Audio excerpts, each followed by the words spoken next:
Right. Good morning, everyone. Pleasure to be here. Basically, what I'm going to be presenting on is basically the evolving disaster management profile of Antigua and Barbuda with related to hazards impacted or influenced by climate change. Um, so in terms of the hazard profile of Antigua and Barbuda, we live in one of the most vulnerable regions in the world. And in terms of hazard events that are influenced by climate change and so on. The most predominant ones would be drought, storms, in particular storm surge and its impact, as well as wind, extreme rainfall for flooding events, as well as extreme wind events, which we've seen over the last 2 decades to varying degrees in some extreme cases. In many cases, most persons would know that Antigua being a very dry country, and so we experience droughts or periods of reduced rainfall every 3 to 5 years.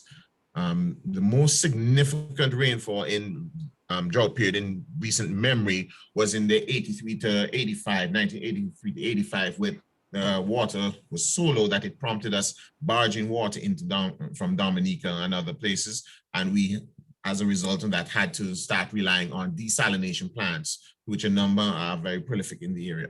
But one of the things that also influences is that it has a secondary effect. Because of drought, we lose a lot of vegetation cover. And as such, when we do experience periods of extreme rain, you have a lot of secondary hazards such as runoff, soil creep, the blocking of drains, which can also lead to flood events. In terms of from the agricultural sector, that also impacts us with the decrease in foliage, the drying out of vegetation. It makes trees very brittle. So if you are impacted by a storm that happens within a drought period, you will see extreme damage to the vegetation cover of the island, as which we experienced in Gonzalo in 2014. We saw a lot of trees going down and also impacting infrastructure such as power lines and inconveniencing a quite significant percentage of the population for a long period of time. A secondary hazard is also the landfall or rock falls because of the loss, the denudation of the slopes. Another thing that we also have to look at in terms of how climate change is affecting the hazards that we go through is from the tropical storm aspect of it, this being the start of the hurricane season. One of the things that it has been a reality for us is that we've been impacted a number of times, and in several cases and so on, we've been impacted by multiple hazards. In other words, we've received strikes from several storms within that same year. The most notable were 3 times in history in the 1950s, where we actually received an impact from a category 5. Also in 1995, where we had several Louis and Jose. And then in 1999, where we also had Lenny and Jose. So in each case, we saw with those multiple impacts, those impacts happened within a very short period of time, less than 2 months apart. And in many cases and so on, it was a number of weeks apart. In terms of the threats to the Caribbean, if we look at the threats that have just threatened our subregion in terms of the Northeast Caribbean, we can count at least 21 systems within the past 2 decades. And of those 21 systems, 6 have impacted us. And in many cases and so on, those impacts have been category 4 and above, with the most notable being in 2017 when we got struck, Barbuda was struck by Irma at 5++, the highest end. This is something that we've noticed in terms of the profile of the storms that we're getting. So we can see here, this is a very high percentage rate in terms of our impact or strike rate. As we know that we went for a long period of time without being struck until we were struck by Hugo in 1989. But since then, we've had regular impacts, an average of 5 to 7 years between, if we look at the data thus far. So this is something that we have to be concerned of, and it has to be at the forefront of our mind in how we move forward in our development of how we build, how we look at sustainable development for our livelihoods, and how we operate as a society. So coming out of this, one of the things that we have to take into account is not just the frequency, but also the intensity of these storms and how quickly they now seem to be developed. In 2017, we saw Irma moving from a category 1 to a category 5 within a period of 6 days. This is a very quickly. And in terms of moving from a category 3 to 5, that happened within a 24-hour period. Maria, which struck Dominica, moved from a category 3 to a category 5 within a matter of hours. Jose moved from a category 1 to category 4 within 3 days. So in terms of the conditions that are available in the climate now, it is ripe for the development and also the intensifying of storms within a relatively short period of time. So as opposed to looking at a particular storm, getting ready for it and so on, but by the time it gets to you, it's much more than you expected and bargained for. It is a real reality in terms of not only the agencies that have to look towards our social protection, but how we prepare ourselves individually and our homes. So coming out of this, we also noticed that in the past, where we saw the majority of our rainfall being within storm systems, we have seen that for the past 15 to 20 years, we've had a number of extreme rain flooding events outside of tropical storm development. There have been several intense flooding events in this period of time, and most notably last year in November, where we had torrential rains that impacted us over a 2-day period. And that particular system actually brought as much or more rain than in the case of tropical storm Lenny, which was one of the most significant flooding events to date in 1999. So we've seen here that we've gotten that level of flooding outside of a tropical storm system, where it dumped, in some cases, more than 14 inches in the southwestern corridor of the country, affecting several districts and many communities that under normal circumstances would suffer from flooding. But we saw here an extreme level event with at least 1% of the population having some level of damage to their homes between level 1 to level 3, being that we use 4 levels of damage within our country national system, the 4th being complete destruction. So this was an extremely significant event. We also experienced extreme wind events outside of storms, such as the formation of tornadoes. In many cases, we've seen quite a number of funnel clouds form, and we have regular sightings of sea spouts. And a sea spout is simply a tornado that happens over water. In the case of when we were last impacted by a tornado outside of a hurricane event, that happened when one made landfall in 2013, and that actually impacted the Defense Force headquarters base Camp Blizzard. It was only on land for a short period of time, but it managed to do over $5 million worth of damage. We do also see them within hurricane systems. In Antigua and Barbuda, most notably, Barbuda received quite a bit of damage in Irma, and that was also attributed to a lot of other cells developing within it. We've also seen that happen in Antigua in terms of in the south of the island, where other areas have been seriously impacted by tornadoes during a hurricane event. So what does this all mean in terms of how we construct and how we build in order to protect our lives, our livelihoods, and property? Because protection and movement of loved ones is a serious issue. We have a lot of extended families, and especially if you have senior citizens and those persons who are differently abled or bedridden, how do you construct your house, and where are the safe rooms, and are they housed within safe rooms to make sure that they are protected in case the eventuality that the house integrity is compromised? In terms of if they're living or staying in care home facilities, how are those home facilities structured, and are they adequate in order to protect your loved ones? So adherence to the building codes, because our building codes have been revised in line with the OECS building codes, as well as taking into consideration climatic and other environmental considerations, and looking at sustainability and how we move forward as a nation. And we saw in 2017 the widespread devastation that Barbuda suffered. And in that particular event, we saw the level that several sectors suffered was comparable to a lot of the funding that would be utilized in a number of instances. So in terms of the impact to the housing population, it actually costs 5 times the average cost of impacts to several sectors. in terms of utilities, the housing and the tourism sector. We saw a massive debt incurred by the country in terms of tens of millions of dollars. And in terms of how you move forward in development, how do you get back to where you were pre-impact? You have to look at building better. So you build back better. And that includes not only the techniques and structures you use, but the actual materials that you're using and how adequate they are in looking forward to development. So I know that I have a limited amount of time, so I will stop there and I look forward to questions in the question and answer segment. Thank you very much. Okay. Thank you, Mr. James. And now we'll turn our attention to Mr. Edmond Blaze. Mr. Edmond Blaze has been a practicing architect for over 30 years.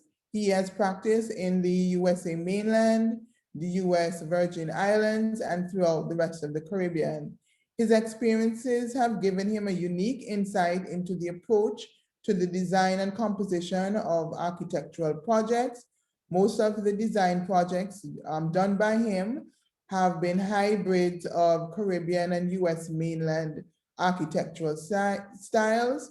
He has designed multi-million-dollar residences, boutique hotel resorts, churches, schools, commercial and retail developments, colleges, high-end and economy housing developments, restaurants, as well as custom furniture and interior feature buildings.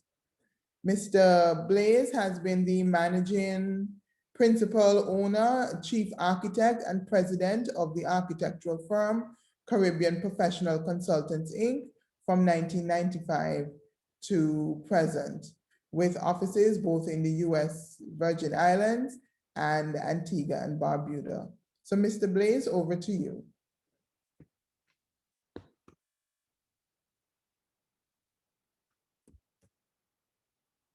Mr. Blaze? Can you unmute your mic? Your mic is muted, Ed. There we go. I got it. You can hear me now? Yes, we can hear you. Go ahead. Okay, good morning, everybody. My experiences in architecture has been pretty varied, as Ms. Mings just told you. Before 1989, nobody really thought about hurricanes for a while because they went through a period of dormancy. I was in the Virgin Islands as chief architect and engineer for the US Department of Education when Hugo struck. That was the first big hurricane after the lull in 1989. About 70% of the buildings in the Virgin Islands were damaged, and I would say about 50% were devastated totally.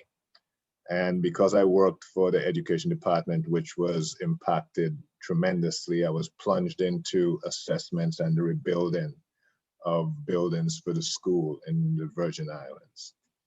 After that, with every hurricane that came through that did damage, they turned to me as one of the people who could help them because my experience grew as the hurricanes and the devastation passed through. We got to a point where we started being the go-to person for FEMA in the redesign and rebuilding of facilities and buildings after hurricane destruction. Because of global warming, we have noticed that hurricanes are becoming a lot more intense in terms of their wind speeds and a lot more destructive. And they're intensifying earlier, as you just heard from Mr. James. When you're building a building, the starting point of making a building highly hurricane resistant is to ensure that the building envelope is strong enough to remain intact when you have a storm of high categories, 3, 4, 5 plus as they called Irma. That means the walls, the exterior walls, the windows, the doors, and the roof have got to be such that you build it so it can resist all the impact of wind, wind pressure, debris, and things of that nature. You can build hurricane resistance into existing and new buildings. And you always have to take steps to improve your hurricane resistivity for your existing as well as your new buildings. Firstly, if you're building a new building, you should always make sure that the building foundation is located on stable soil and that it is above the floodplain. If you're building in a floodplain, you're going to have to find out what is the elevation for flooding and make sure that your main floor is above that. Slabs can be undermined by water, which is rising water. And water is a very, very strong component when it's flowing, whether it's on land or in the sea. We have a new thing in our firm where we don't build anything that is less than 24 inches above grade, and that's to avoid flooding from rainfall. It doesn't mean that you will not get rainfall that rises above that, but at least you have a fighting chance. We have started installing all electrical outlets 18 inches or more above the floor, as they do in most commercial buildings. And that is so that if you get flooded, you have 18 inches before your electrical infrastructure is impacted adversely. For wooden structures, we are now building with more triangular bracing at the corners. We're building with more anchors to the plate where it's connected to the slab. And for concrete structures, we're now installing more rebar. We're asking for more lateral as well as vertical bracing, especially on the corners and where walls intersect, and at the end of walls, which are solely by themselves. And these different approaches will help your building in a storm. You have in a wood frame building, you should always double any opening, and you should always have at least a double plate at the top where your roof connection is. On the corners, you should always have what we call corner bracing, which is where you will get a lot of pressure when the wind wants to rip apart a structure, a wooden structure. You also need to strap every, and I repeat, every vertical and lateral member. You will pay a little bit more for it, but you will more than likely reap the benefits of not being catastrophically damaged in a heavy storm.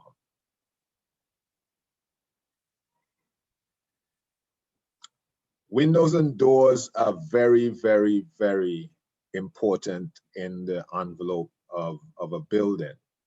And so those are what you call the Achilles heels of where wind will try to get into a building. And so therefore your window should always, and your door should always be wind resistant to be able to take wind loads and wind debris. You should ensure that they're strong enough to accept wind loads of maybe 185, close to 200. I know that means that you have to have windows and doors that are more expensive, but the cost of building is less than the cost of rebuilding after hurricane devastation. So you always have to look at the two. You either pay for it now or you pay for it later.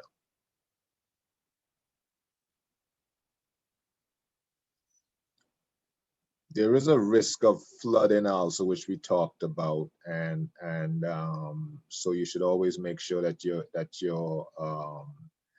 your doors flood resistant. That helps a lot.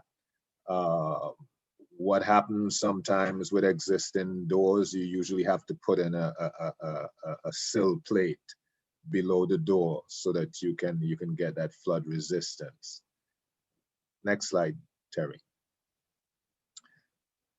We use shutters a lot to give us some sense of security, but we have been finding out that most shutters, usually in a really intense storm, category 4, 5 and above, 5 plus, usually sometimes act as an accomplice to the wind in breaching your windows and your doors, because as they're ripped off, they may be ripped off fully and they then become missiles, or they can be ripped off partially and become battering rams. And I'm sure people have experienced that. The thing about shutters is that there is always that small, in most shutters, that small area where the wind, as it rushes up the wall of the house to get over the roof, gets onto the shutter and rips it off of its connections. So most people would say, we don't want shutters. If you can't do without it, you have to make sure that it's adequately installed. Otherwise, it can become an assistant to the storm. Your roof types for hurricanes, as everybody knows, a reinforced concrete roof with its weight and the counteracting of lifting forces is probably the best roof to have. But it can also be the worst roof if it's not properly designed in terms of a hurricane, in terms of an earthquake. I've known roofs to have resisted hurricanes and have failed during earthquakes as concrete roofs. If you're gonna go with the traditional rafter roof, it is said that hip roofs are the best and that the ideal pitch is about a 4 and 12 or a 30 degrees. But I say that whether it's a hip or a gable, a gambrel, whatever it is, if it's properly built, it's not going to be damaged or damaged catastrophically. Every rafter should be connected. Should be connected properly. We now start building with what we call the blowaway roof, which is over your porch. We have gotten away from that. The roof porch, even though it's separate from your main, has got to be properly built, because it also becomes a possible area for debris or for missiles that could damage your main roof. People think that in gable roofs you get increased pressure lift at the face wall where the gable ends. That only happens if you have an overhang where the roof, the wind has a lot of area to lift. What we do now is that we give no overhang to gables and we do a double fascia plate so that you don't have any way for the wind to hook in. And once you do that, it's fine. A lot of people also build gable ends after the bond beam.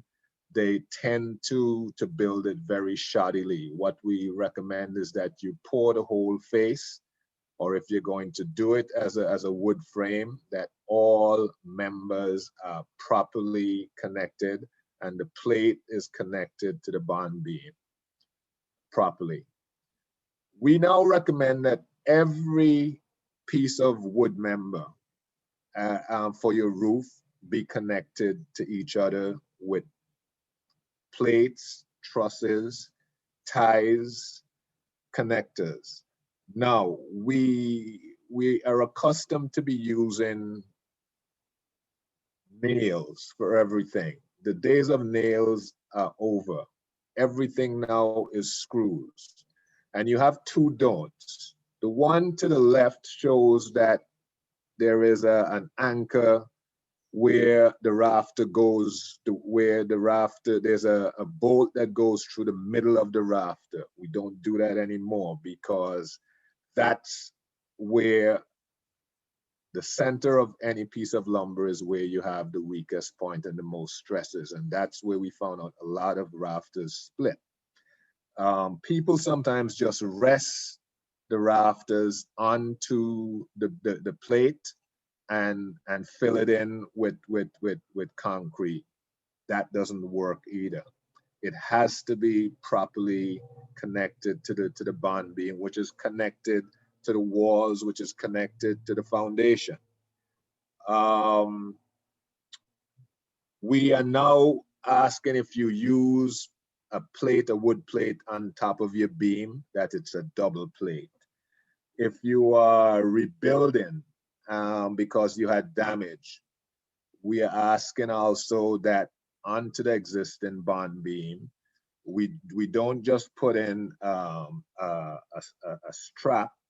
We are now building a new bond beam onto the old bond beam to make sure that you have proper connection, because sometimes the old bond beam has been compromised. We also now have a detail where we stop using gutters as a blowaway gutter. We are using what we call an extended rafter gutter, where you actually have the extension for the rafter being built and used as a collection point. We found that in hurricanes, they don't blow away, and it helps to make sure that your roof stays intact. We're now using for purlins. I know in Antigua they use a lot of 1x4s. Some people even use 1x2s. Those are not enough to use for purlins. We use 2x4s, and we usually space them at 24. We're now spacing them at 20 inches on center, and we are doubling them at the sill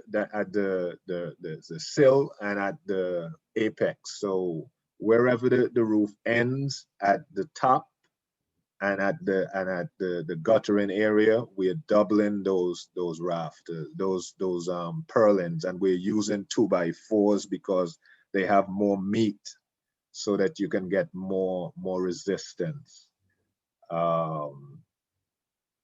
We talked about the extended rafter to build the gutter. So we can move on, Terry. We have also increased the size of wood frame members. I know in Antigua, a lot of people use 2x6s and 2x8s. We no longer use 2x's because of the fact that there is a lot more bending that happens on the stressed in 2x's, and so we're using 3x's more regularly. We used to space them at 24. We are now spacing them at 20. If you space them at 24, we are now using secondary bracing. If the spans of the roofs are too wide and they are not supported by interior walls that come up and brace them, we use collar ties. And a collar tie is something like a connection somewhere about 1/3 down from the top of the rafter to make sure that we brace those unsupported roofs. Yeah, that's a collar tie that we just passed there. Yes. Each rafter also, we are also connecting them properly now with what we call face mount hangers. Instead of just a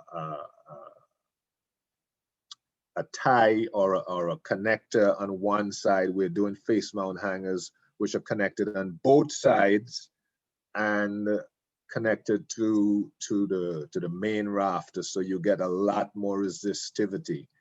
We also have hurricane connectors. I noticed in Antigua that contractors put hurricane clips on the two sides of the exterior. That's not how they're supposed to be installed. They're supposed to be installed diagonally across from each other. So you do one on the outside and one on the inside, so that you have more resistivity to uplift. If you do them one on each side, you have what you get as a hinge. And a hinge moves a lot more and has a lot more ability to come apart than if you have diagonal connections. We are also asking that when you do your overlay, as you go from one galvanized to the next, most times in the old days, we used to have a straight screw right down the middle. We're not doing that anymore. We are actually doing a zigzag, so that you get a lot more resistivity. What some people are actually doing also is they're applying a liquid membrane to the top of the underlayment for the roofing. And what that does is that if in the event of a storm that the galvanized blows off, or your purlins also blow off, and your underlayment remains, you still have a seal for if you are actually going to take in rain, so that until the storm is over, you're still properly secured and dry. It's a little bit more money, but it has worked in the past for a lot of houses where the galvanized was stripped off. We also, there's a go back Terry one.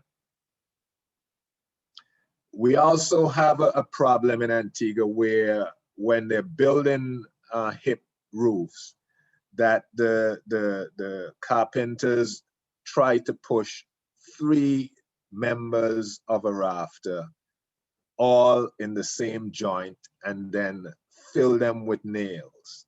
That's only weakening that joint. You now set back your secondary or your main diagonal rafters about 6 inches to 8 inches off of your main ridge rafter, so that you can connect them all. Each member of your rafter system should be connected now. Every single one should be connected. Next one, Terry. What we have found too is that when contractors are actually installing purlins, when they get to the end of a purlin at a rafter, they are putting it edge nose to nose. That's a no-no, because you're having too many screws impacting a small area of a rafter. What we're doing now is asking for them to be offset, so that you can get a full connecting member, and not an area where you have just the edges being screwed in to the rafter. We also have discovered and encountered issues where in a storm you have a lot of debris, wind-blown debris and salt water. If you have a cistern, which in the Virgin Islands is part of code, you must have a cistern. And the cistern gets contaminated, and sometimes after a storm, that is the only water you have to use. What we have done now is to have a new detail where we have a lock, like a valve installed in the downspout, and we have a screw stopper where we can open that and let storm water out while you close off any water from a storm getting into your cistern. It works very well because after a storm, there is scarcely any clean water around. And if you have a full system before the storm with clean water, you can have a full system of clean water after. What should be done to an existing house if you want to hurricane proof it is that you should have a qualified engineer or architect or other expert inspect your house and do what we call a hurricane assessment. The report may come up that you may have to increase your rafters, you may have to increase your ties, you may have to increase retrofitting your block structures. We are finding now that there are so many houses that are being built where we think that they're having reinforcement in the block walls, and we find out that they're not reinforced as they should. You should have a reinforcing rod, a 1/2 inch minimum at every other block core, every other block hole. So it should be at 16 inches on center, which means in every block you should have a reinforcement that comes from the foundation through the floor slab up to the bond beam, and it ties in so that the house has a homogeneous connection from top to bottom.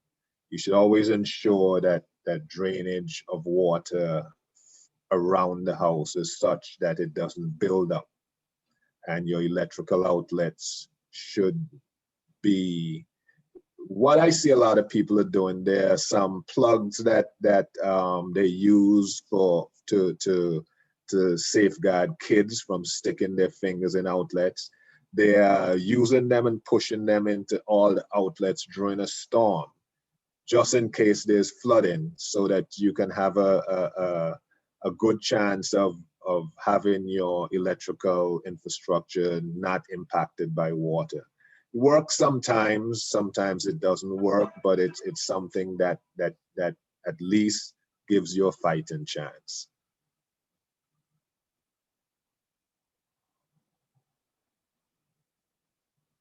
For windows and doors, if your windows and doors for your existing house are not hurricane resistant, we recommend that you try and replace them.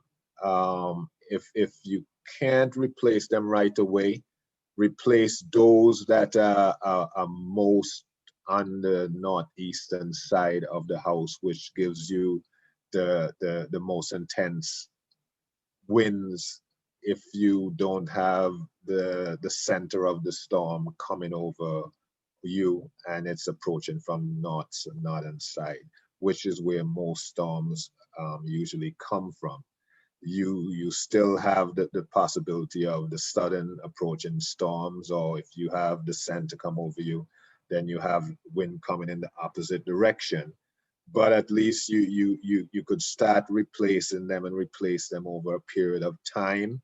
Or you can do something where they now have a more cost-effective window where you can have it's not as strong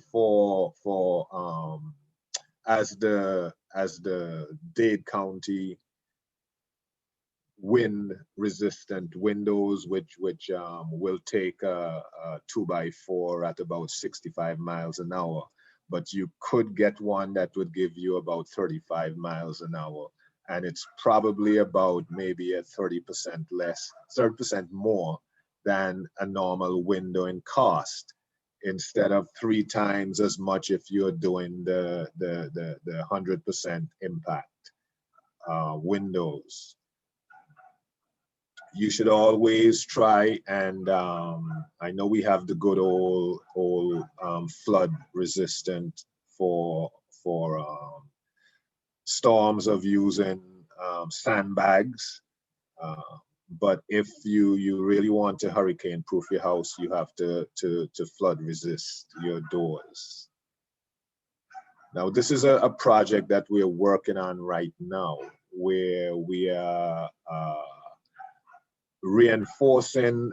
This building got the roof completely damaged, and when we inspected the building, we found out that the building didn't have any reinforcement in its walls, and so therefore we are putting columns into the walls. This is it without any reinforcement at all, and we had to put in reinforcement. Sometimes you have to do that with your house if you want to reinforce it, and it's good to reinforce it that way also for earthquakes, you know. So we are talking about hurricanes, but earthquakes are very much in our wheel yard also, and we should also be thinking about them very much. As global warming increases, we're going to have to pay more and more and more attention to making sure that our houses are hurricane proof, so that we don't have devastation year after year and stresses. I am the architectural representative for the Bow Panel housing, which is a monolithic structure that is put over an insulated panel, and poured concrete is sprayed onto that panel. I think that is the construction type for the Caribbean for the future. If we really want to not be always be in a state of devastation and rebuilding for millions and multi-millions of dollars after a storm. And that's another story and another chapter. But I think that's where the Caribbean should be looking to go, to be storm resistant. Thank you for your time. And we need to act now with reinforcing and making our houses and our buildings more storm resistant before it's too late. It's the most devastating thing to have your house come apart on you. I heard Mr. James talking about safe rooms, and we are now proposing that somewhere in the house, in a storage room or in a walk-in closet, that you pour a concrete roof over it and put a storm-proof door on it to have a safe room. And we are beginning to see more people accept that as something that they are willing to pay for. I thank you for your time and for listening to me. Okay, thank you, Mr. Blaze, for these very valuable insights. Our next presenter is Mr. Terrence B. Ort. 4 years ago, Domus Windows and Doors Limited embarked on a mission to reshape the Caribbean-based construction sector through its Building Smarter initiative. The goal of the company through this initiative is to educate the CARICOM community on the factors attributing to building failure from intrusive forces of impact, and to collaborate with other experts in the construction sector on this issue, which continues to threaten the security and livelihoods of CARICOM nationals and foreign investors. Mr. Ort, or Terry as many call him, after attending the Royal Military College of Canada, flew jets in the Canadian Air Force. Before moving to the Caribbean in 2000, Mr. Ort was CEO of Canada's largest integrated hotel company with 24,000 hotel rooms in the portfolio, serving 2.5 million guests per year. He has had a wide range of management and technical experience in the areas of hurricane resistance engineering, information technology, finance, hospitality, real estate, and fenestration. Mr. Ort is recognized as a leading authority in hurricane resistance and has built the only test laboratory in the Caribbean capable of testing both wind load and missile impact. Mr. Ort is the Chief Executive Officer and founder of Domus Windows and Doors Limited, and spearheads the specialized manufacture of certified hurricane resistant windows and doors. So Mr. Ort or Terry, you can proceed now. Thank you very much. I should mention too that I am an engineer, because that should have been in the bio. I'm an engineer and I do engineering. So what I wanted to do today was to go over the impact of climate change. I know we've heard about that already, but I don't think we can hear about it too often because it kind of glances off people's brains and doesn't seem to stick until you really get hit by one. But obviously, human-caused global warming is causing the hurricanes to be stronger. And when I talk about stronger, I'm talking about 3, 4, 5 times as strong as what we've been kind of used to with a Category 1. And Irma, which hit 185 miles an hour, Dorian 190 miles an hour, creates tremendous forces. And I'm going to go into that in a little bit.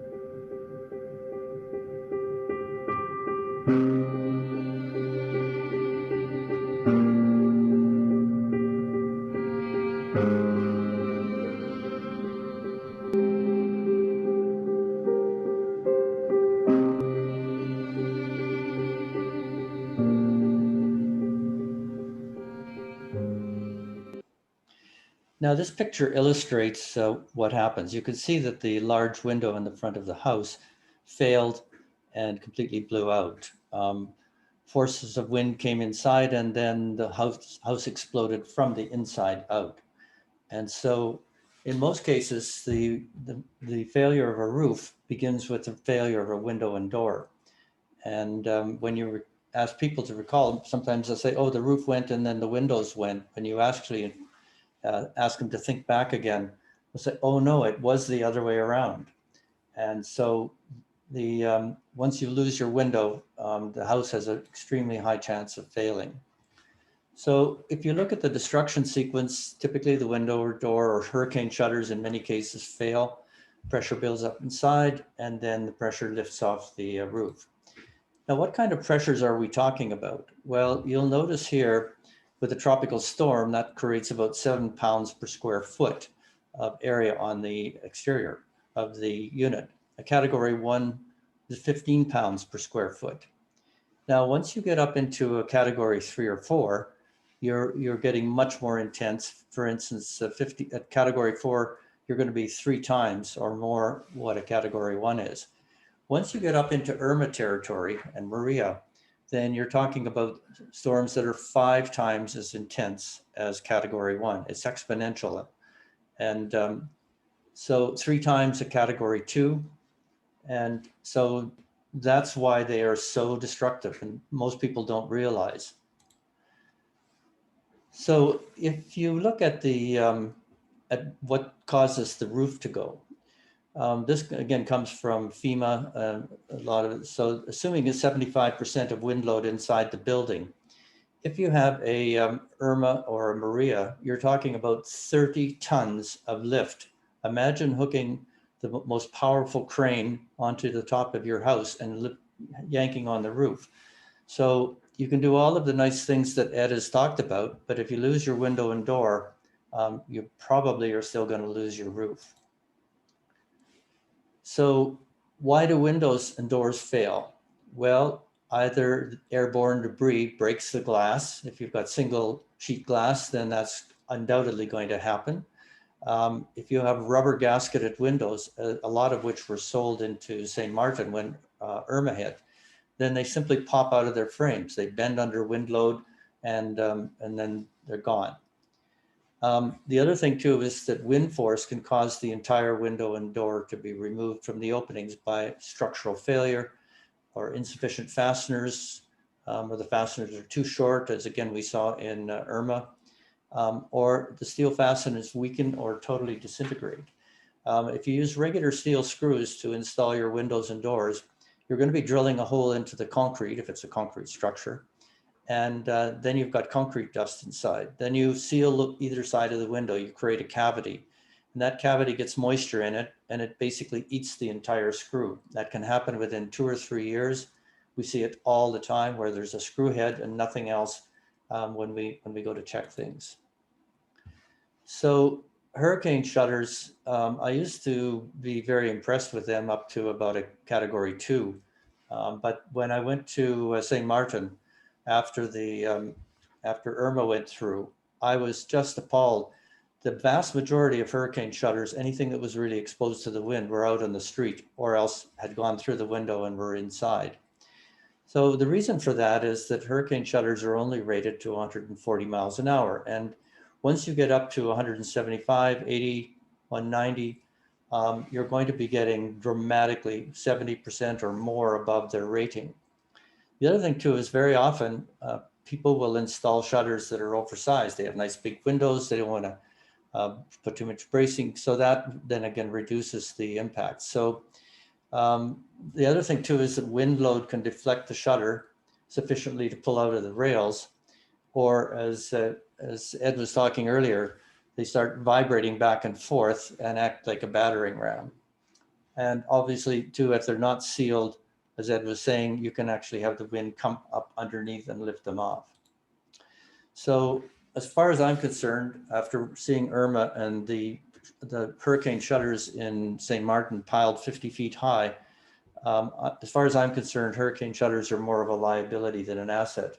And the one thing that brought that home when we went there, we had put high impact resistant windows in this one building, and the owner decided he was going to protect the glass.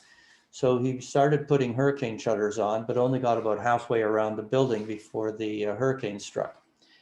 And when we came back afterwards, we found sure enough that the unprotected glass, a lot of them were cracked because they got missile strikes. None failed, but they were cracked. And then the openings where there were hurricane shutters, there was no shutter to be seen at all. In fact, the shutter had acted as a battering ram, knocked out every single one, knocked out the pieces of high impact glass. The hurricane got in the building and trashed it. And so as far as I'm concerned, make sure you get the right windows and doors that can stand up to the strongest of hurricanes, and leave your shutters alone. But I admit I'm a bit biased. So what are the basics of a hurricane resistant window and door?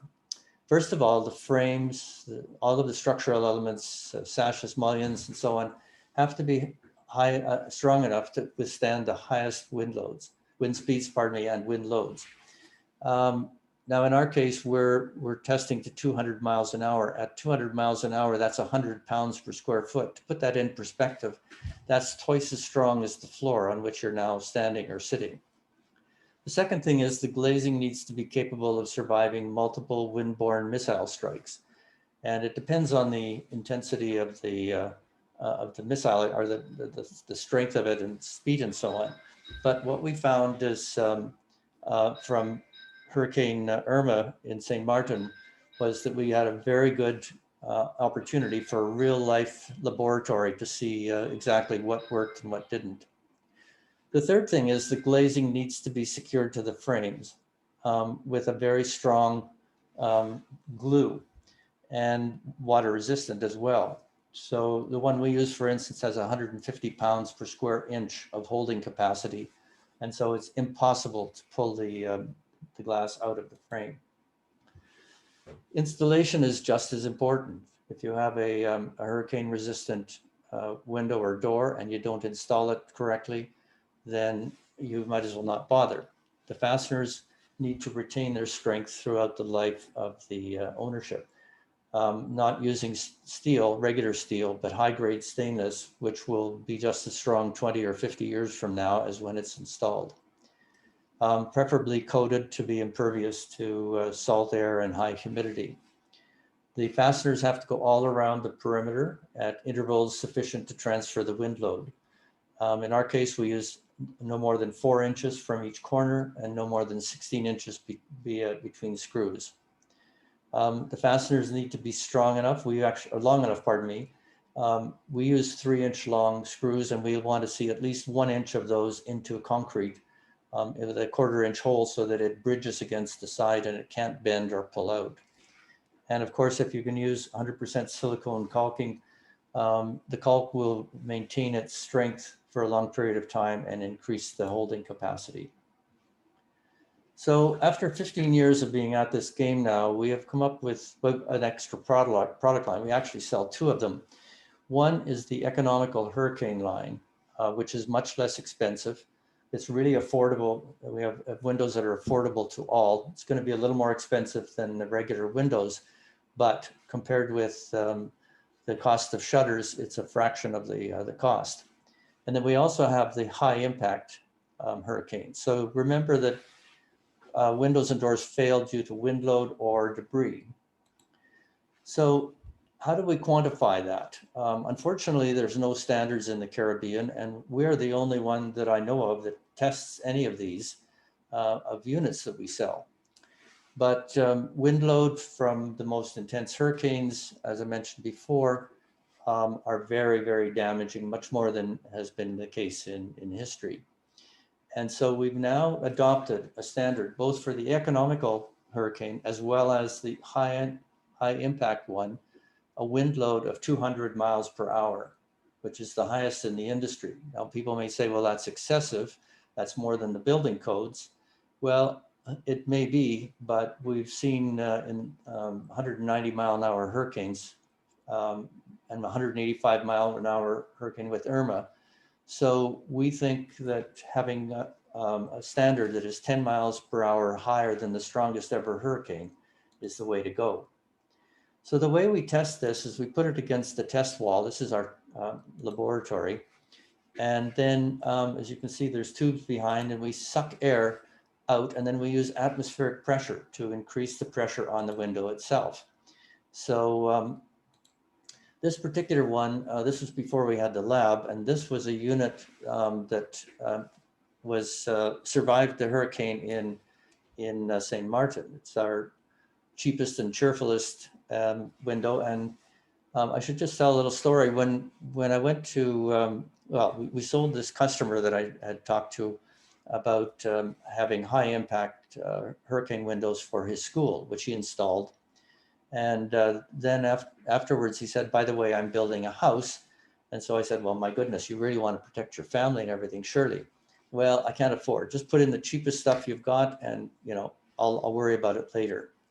So I talked him into installing, at least using our security laminate glass, which was a thinner glass than the high impact.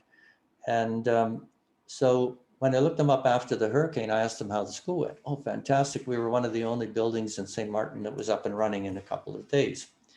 And then I said, well, what about your house? Well, a lot of cracked windows. I lost one of them because a hurricane shutter came off and went through one. I only had it in front of one window. And the other window I lost from the dormer blew off, but the other 42 windows are all cracked up, but my house is intact. So we tested that particular unit.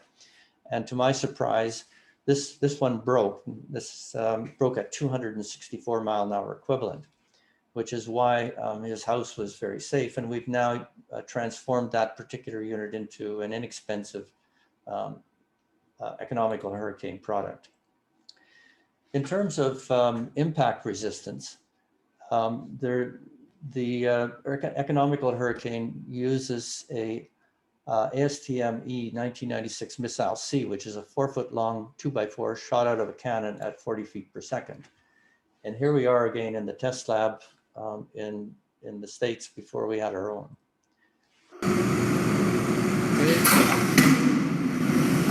Now this is the operating sash.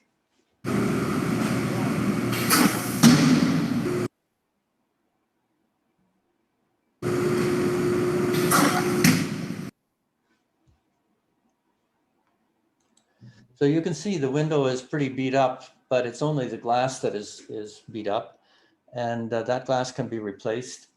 And so, as I said, that's our inexpensive window, but it turns out we've designed it in such a way that it's very, very strong. Now that's a Missile C, you still a pretty good thump. And from what we found, the economical hurricane and the high impact operator just survived just about the same way in St. Martin, which is why I feel quite comfortable offering that as a product. Now there's also the high impact one, which is an 8-foot long 2x4 shot at 50 feet per second. This is the Miami-Dade or the high impact stuff. Now Miami-Dade picked this particular missile because they have a lot of clay and concrete tiles, and they're only held on the roof in Florida with one nail.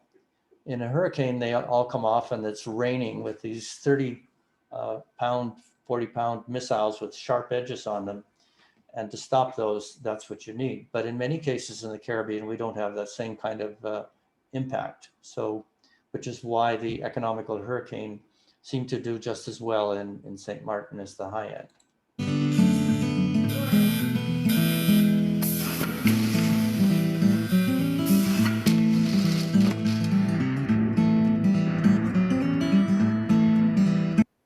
Now you can see this is a big piece of glass, and you might think that that's more vulnerable to impact. In fact, the larger the glass, the more it can stretch, and therefore large pieces of glass do not really have much problem with impact. However, they do have big problems with wind load. But we'll see. So I think you need a bigger hammer.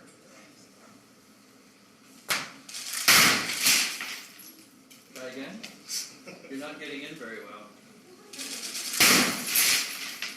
Okay, so this gives you some idea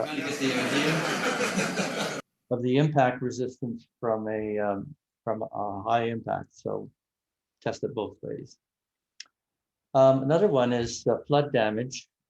Even if you're not in a floodplain, you could be in an area, kind of a bowl or something. And when there's a lot of intense rain from a hurricane, you can have flooding, even if there's never been flooding before. So the first thing people should do, of course, is to determine if you are in a floodplain or has been flooding in the past, and determine the highest level. It doesn't mean it can't get higher, but that's a good starting point. And if you do think there's a possibility of flooding, then seal the exterior of the building to above historic flood levels and put a shutoff valve in the main, in the main sewage line to prevent backflow. This is something that people don't think of, and so even if they put sandbags around, but then the water gets into their septic system and floods from the inside out. As Ed was mentioning, put flood-resistant doors in, and then if the floods are going to be going above your window level, which is getting pretty scary, then you should also install flood-resistant windows. But I don't know if anybody can afford to do that. So we've actually our hurricane doors, hurricane-resistant doors, also turns out that they seal very well. So we've recently tested to see how well it does against floods, and we're quite happy to see that they are in fact flood resistant.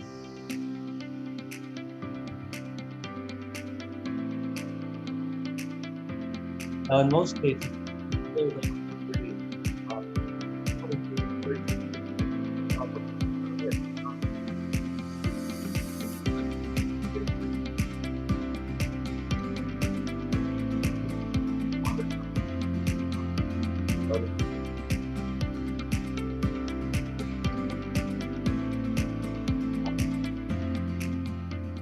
sandbags or anything.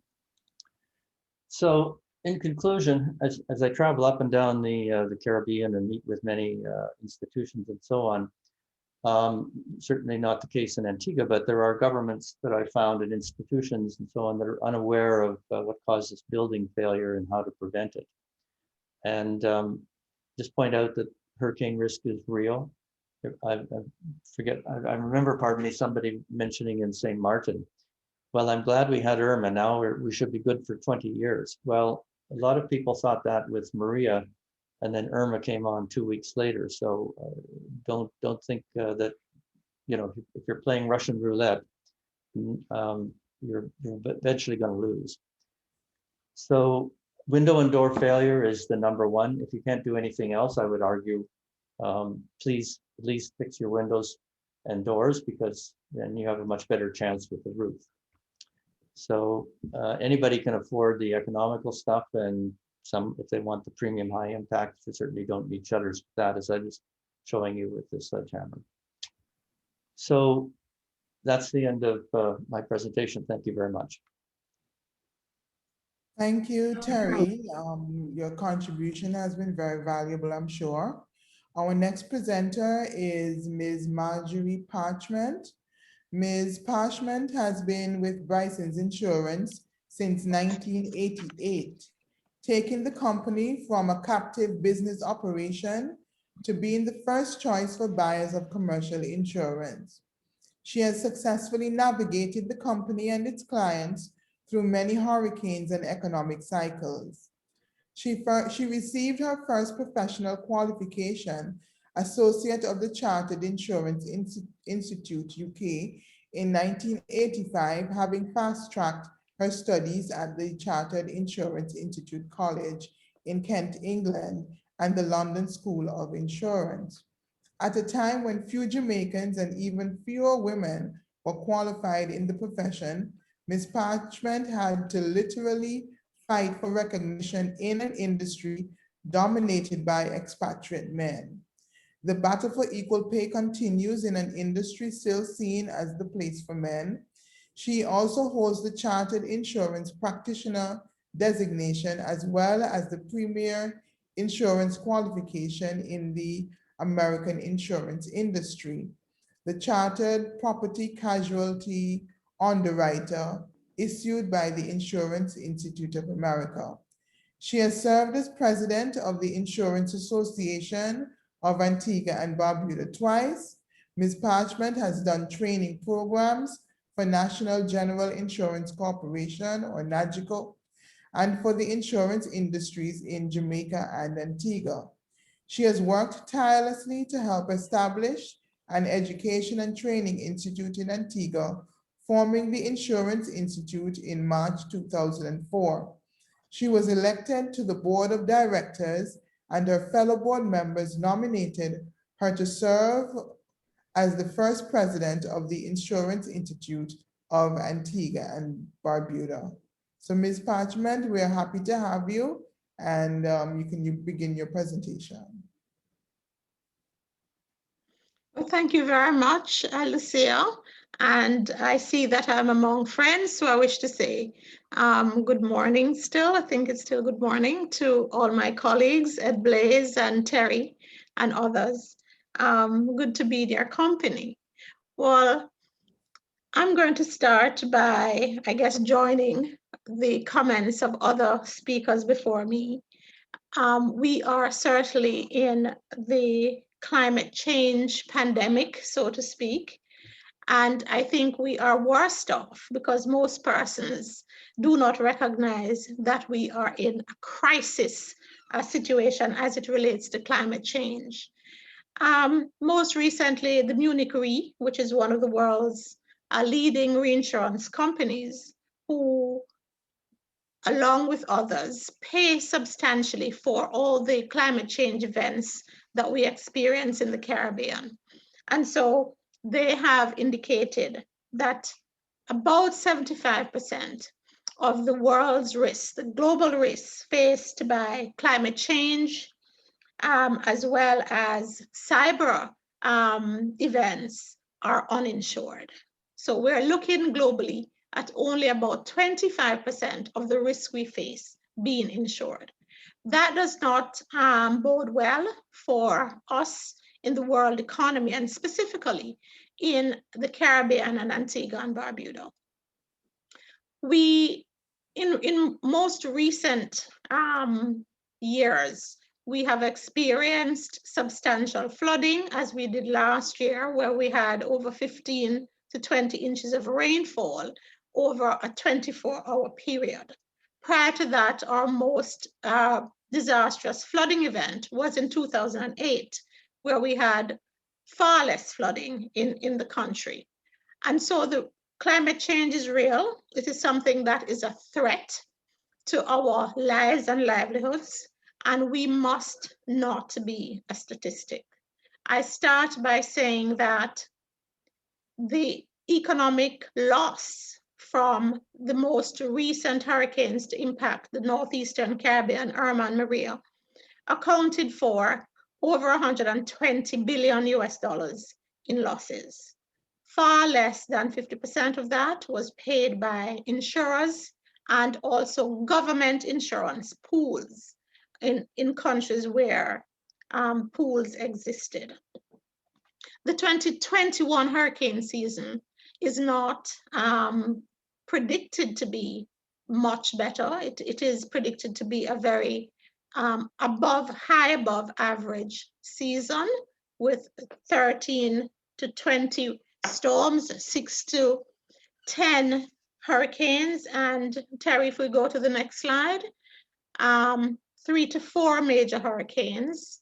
And the reason for this is that we have all the hallmarks of what could be a perfect storm. We have very warm ocean temperatures, higher by about 2.5 degrees in both the Atlantic and the Gulf of Mexico, along with the El Niño effect, which is a phenomenon in the Pacific Ocean that affects how we operate, well, how the atmosphere operates in this part of the world. And so 2020, just coming off the heels of 2020, we had a record year, 30 plus named storms. And while we are fortunate that we did not have any hurricanes that hit our region, we did experience that tremendous flooding that we had in November of 2020. Now, this brings us to what can we do about it?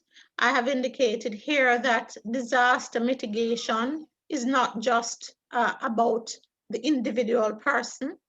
Our individual decisions with respect to disaster mitigation and risk management impacts not just us.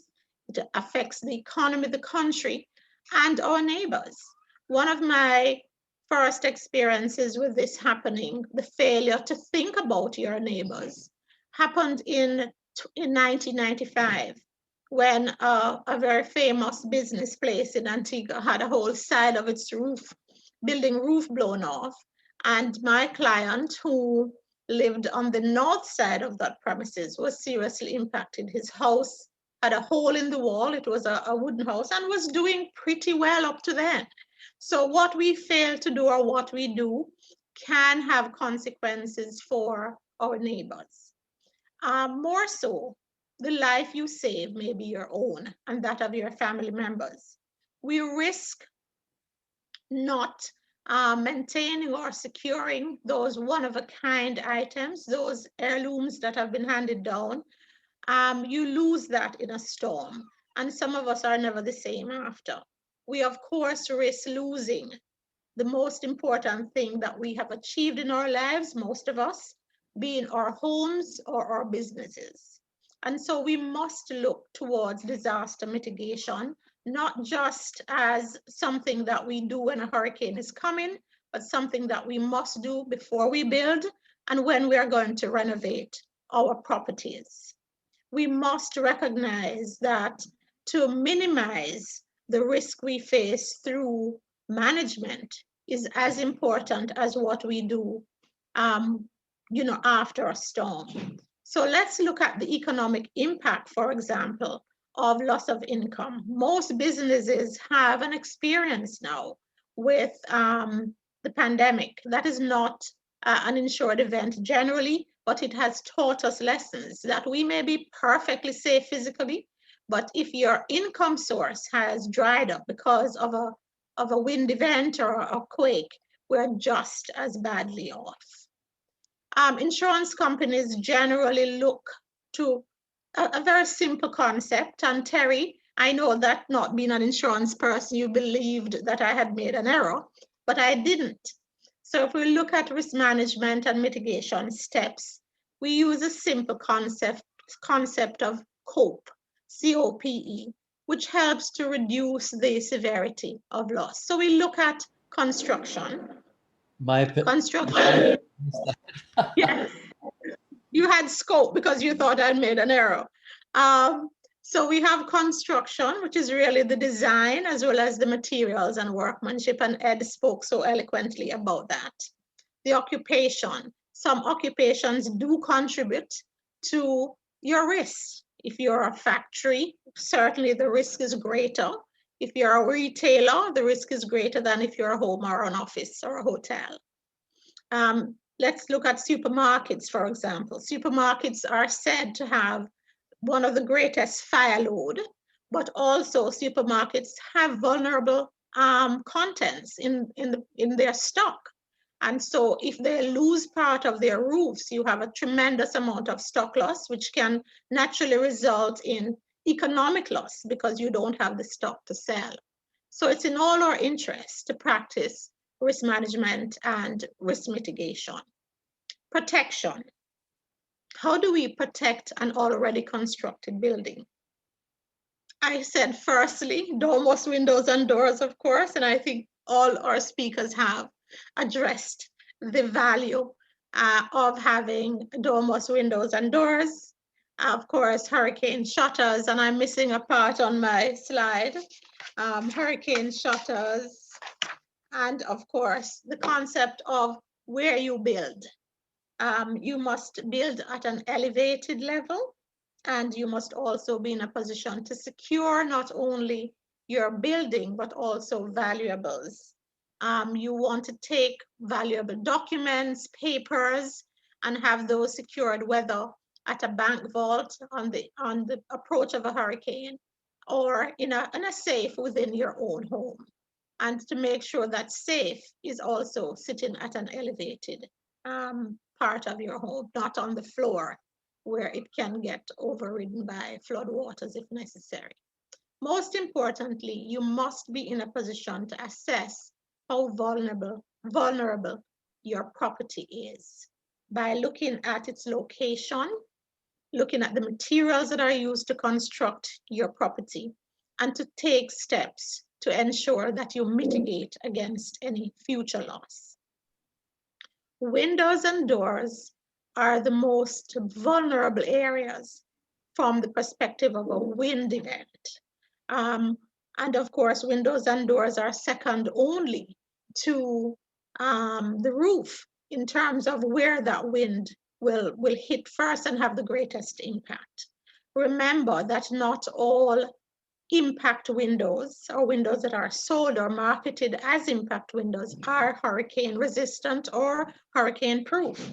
And we have seen that some phenomenal failures, and both Terry and Ed Blaze spoke about that.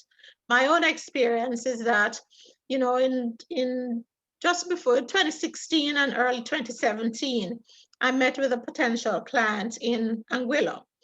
He owned 3 very beautiful villas in Anguilla, and he did not buy any insurance because he was satisfied that his buildings were properly constructed, and plus he had rated hurricane shutters. Well, I had a call from him right after Irma had hit Anguilla, and he wanted me to recommend someone who could determine for him professionally that the hurricane shutters was not all they were marketed to be. So be warned, not all hurricane shutters are rated, and not all hurricane shutters will generate for you any discounts off your insurance premiums. Fasteners and fastenings are as important as the item itself. I have my own personal experience when it comes to the use of fastenings, whether it's roof screws or it is how an impact window or door is installed. And we have seen pictures where the window or door has been so, clinically removed that you wonder if there was anything there at all. So we must recognize that how you fasten and the workmanship that goes into how the actual item is as important as the integrity of the item itself. What does insurance do, and why should we have insurance? First of all, insurance is one of the ways that you can transfer risk at a very cost-effective premium.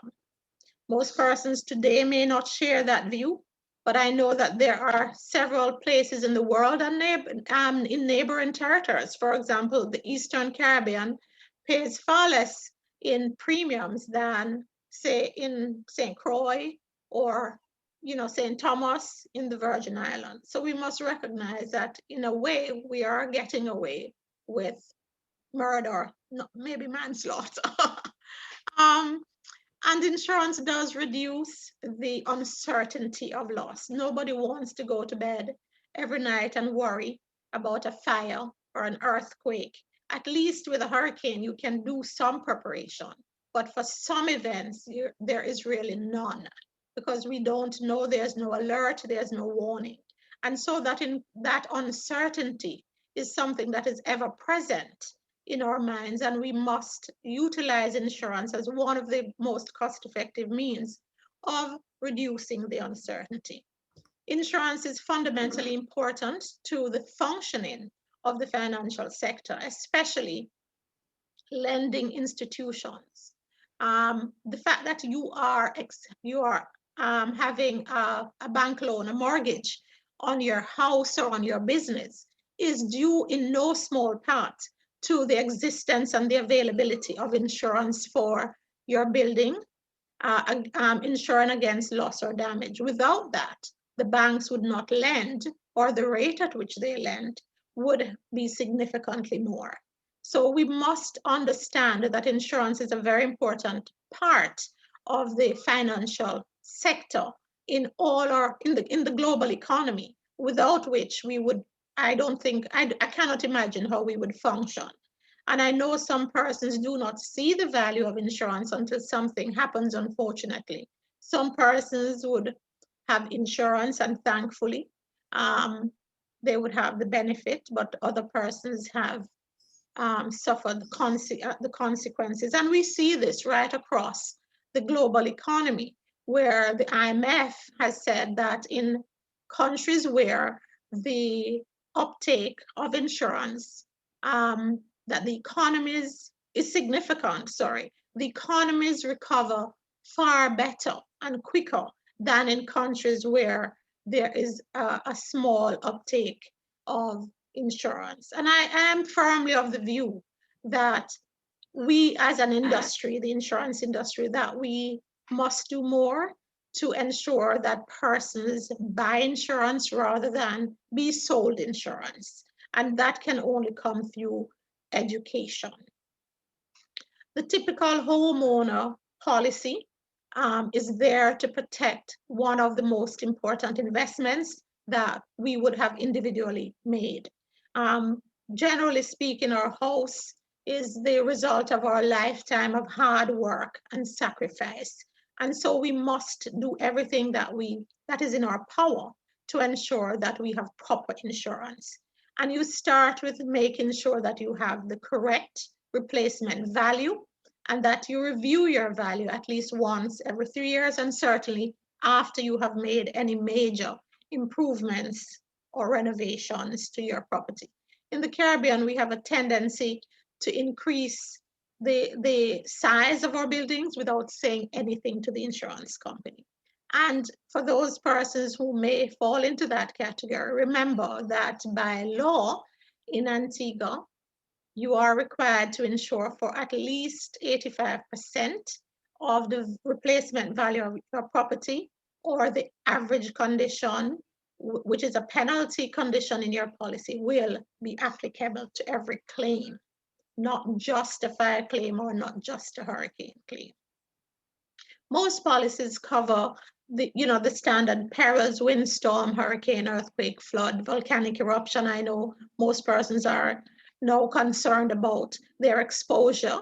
If you live in Dominica or you're in the the Windward Islands, St. Vincent, that would be on your mind. In addition, there are certain other benefits you get from your homeowner's insurance, for example, liability coverage for injury, personal injury or damage to the property of third parties, and workers, whether it's your housekeeper or your gardener.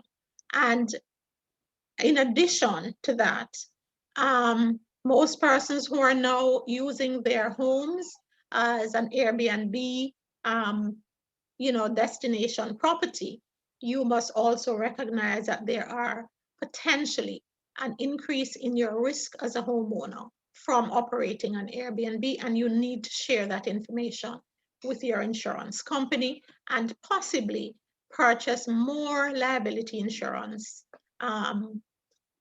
That I think most Airbnb persons would recognize that you need more liability insurance. So I'd just like to make you aware of that.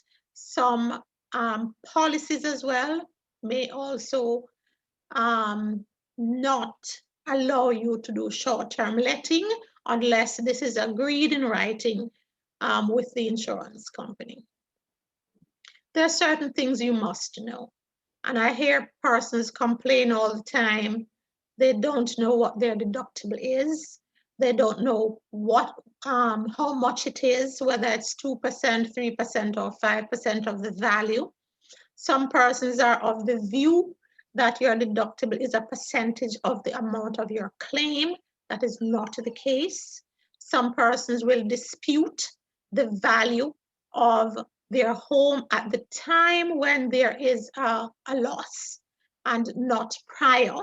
And so you must have an independent valuation and know whether your policy is based on replacement cost or on indemnity. And indemnity simply means that is the new replacement less depreciation for wear and tear and the age of the property.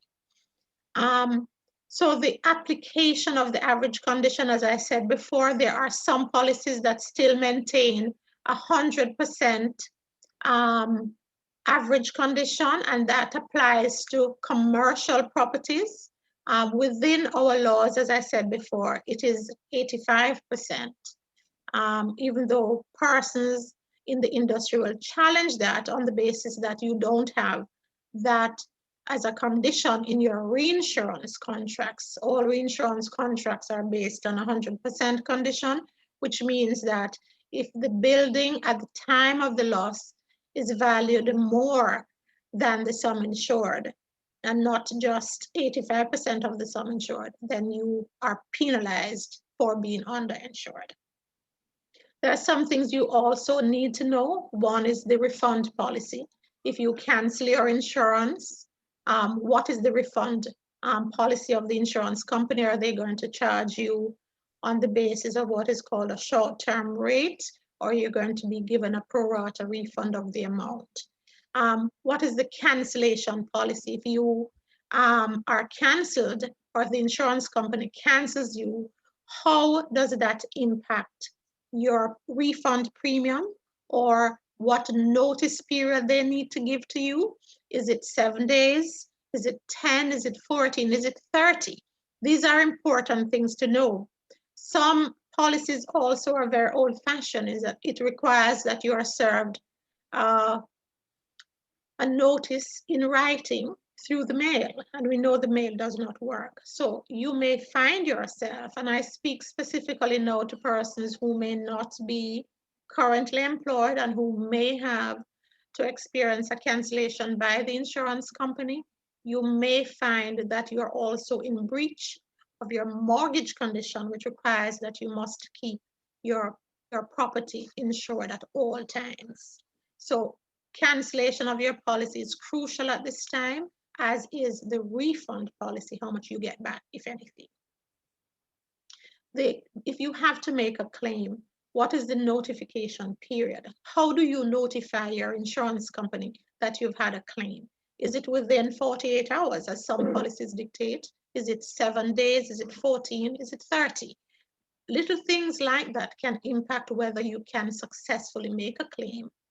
Some persons will say, I did not recognize that I had a crack, or that my roof was so badly damaged after the passage of a storm. I did not recognize after floodwaters came in, even though I acted very quickly and got the waters out, I did not recognize that damage had been done to the base of my closets and so on and so forth, or to the electricals of my house. And you want to make sure you have as much time to observe the damage and to report that to your insurance company without being in breach. Other things you need to know are what are those exclusions. Remember, you have a contract with your insurance company. It is a contract that is legally enforceable. And so you need to know what the insurance company has in the policy as exclusions. Don't listen, don't look at the quotation, and don't look at the marketing pamphlets either on brochures. You need to look at the policy document. How do you make your insurance premiums affordable? You can demand discounts for a properly constructed house. And if your insurance company does not provide you with discounts or consideration, you need to look elsewhere. What are some of the considerations for a discount? One, certainly keeping your roof overhangs to a minimum. If Ed Blaze is listening, I think he would agree with me that maybe a foot is good, but certainly you don't want a patio for your roof overhang. The use of hurricane clips, guided use and professional use of hurricane clips and screws are important. The installation of shutters, and I spoke earlier about shutters being rated.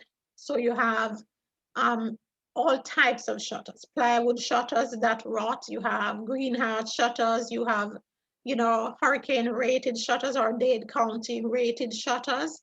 You want to make sure that the shutter you use is the most resistant shutter to wind. My experience has been, and I don't know if Ed Blaze could speak to this during the Q&A session, that the roller shutters, especially when the span is significant, that they do not perform well. Most persons will say that those shutters were instrumental in having a breach of their window or door because the shutters flapped and just rammed out the glass, broke the glass, and of course the rest is history. And Terry alluded to that. Now, you must ensure that in getting your discount that you have a shutter that is rated. And I believe that it's time for maybe Domus, along with the insurance industry, to lobby government to make sure that we have a code that includes rating for shutters, windows, and doors. So Terry, that's your next job. That's your next project. So roof coverings. I just want to say, I just want to say that good old galvanized works, and my experience living in Antigua for 30 odd years. When I arrived here, most persons had asphalt shingles. They didn't want to hear the rain on the roof and various other things. Galvanized was old-fashioned, but we have moved right back to where we started. Galvanized. Remember that the galvanized come in thinner gauges, and the higher the number is, the thinner the galvanized is. So you want to look at something like a 22 gauge and certainly not more than a 24, 25 gauge. And of course, a good old concrete. But, you know, we suffer from the heat in the Caribbean, so we don't like concrete very much. But you can have a good roof from galvanized. And of course, there's some other roof coverings now, like concrete tiles. But remember, you must use a roof covering that is proven to work in a hurricane environment. Distance. How close do you want to build towards the ocean? I know that in Antigua, for example, your setback is 100 feet from the high water mark. And certainly insurance companies begin to look at giving discounts if you are at least 1,000 feet from the high water mark and you're elevated 30 feet or more above sea level. The existence of fire alarms, smoke alarms, and fire extinguishers are important, as is the ability of the homeowner to utilize those items. especially the fire extinguishers, because smoke alarms and fire alarms use batteries or they're connected to electricity, and we want to make sure that they work. And some policies may even have a warranty where those alarms are kept in working conditions. If you go back one, Terry, I think I've missed the last slide. And of course, the security of your windows and doors, whether it's through having wrought iron security or you have the security windows from Domus, as well as burglar alarms and CCTV cameras and so on. These are some of the very important things that you should have if you want to ensure that you keep your insurance premiums at a lower level. You may also choose to increase the deductible under your policy for wind and quake and volcanic eruption, which are, you know, the catastrophe perils. So next slide, Terry.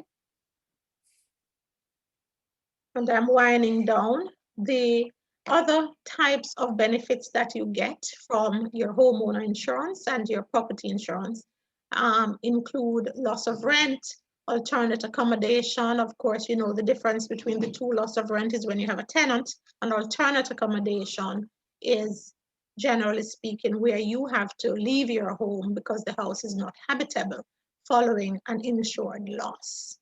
Now, the period of time that you are able to enjoy this benefit is dependent on the value of your property. The limit is usually 10% of the value of your property. And if you choose to remain in your house, you could use that extra money to help with the repairs and offset the deductible.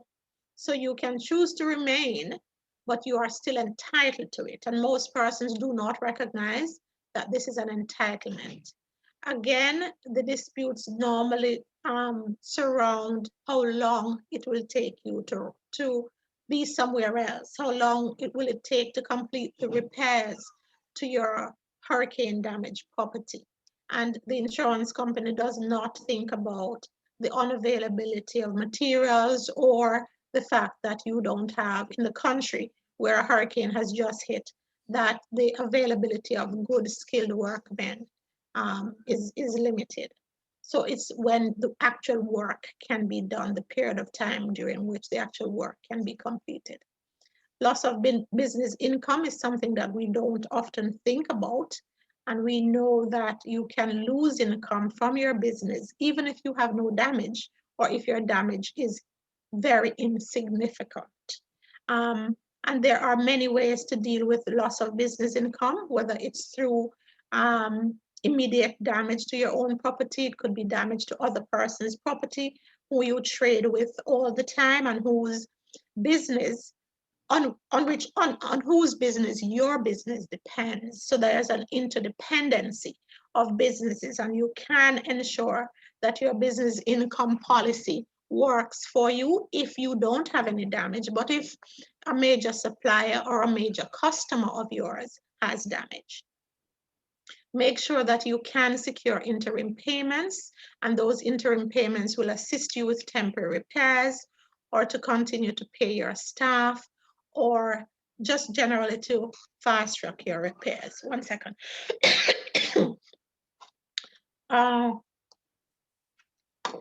Okay, finally, we're coming down to the end. Stock in trade.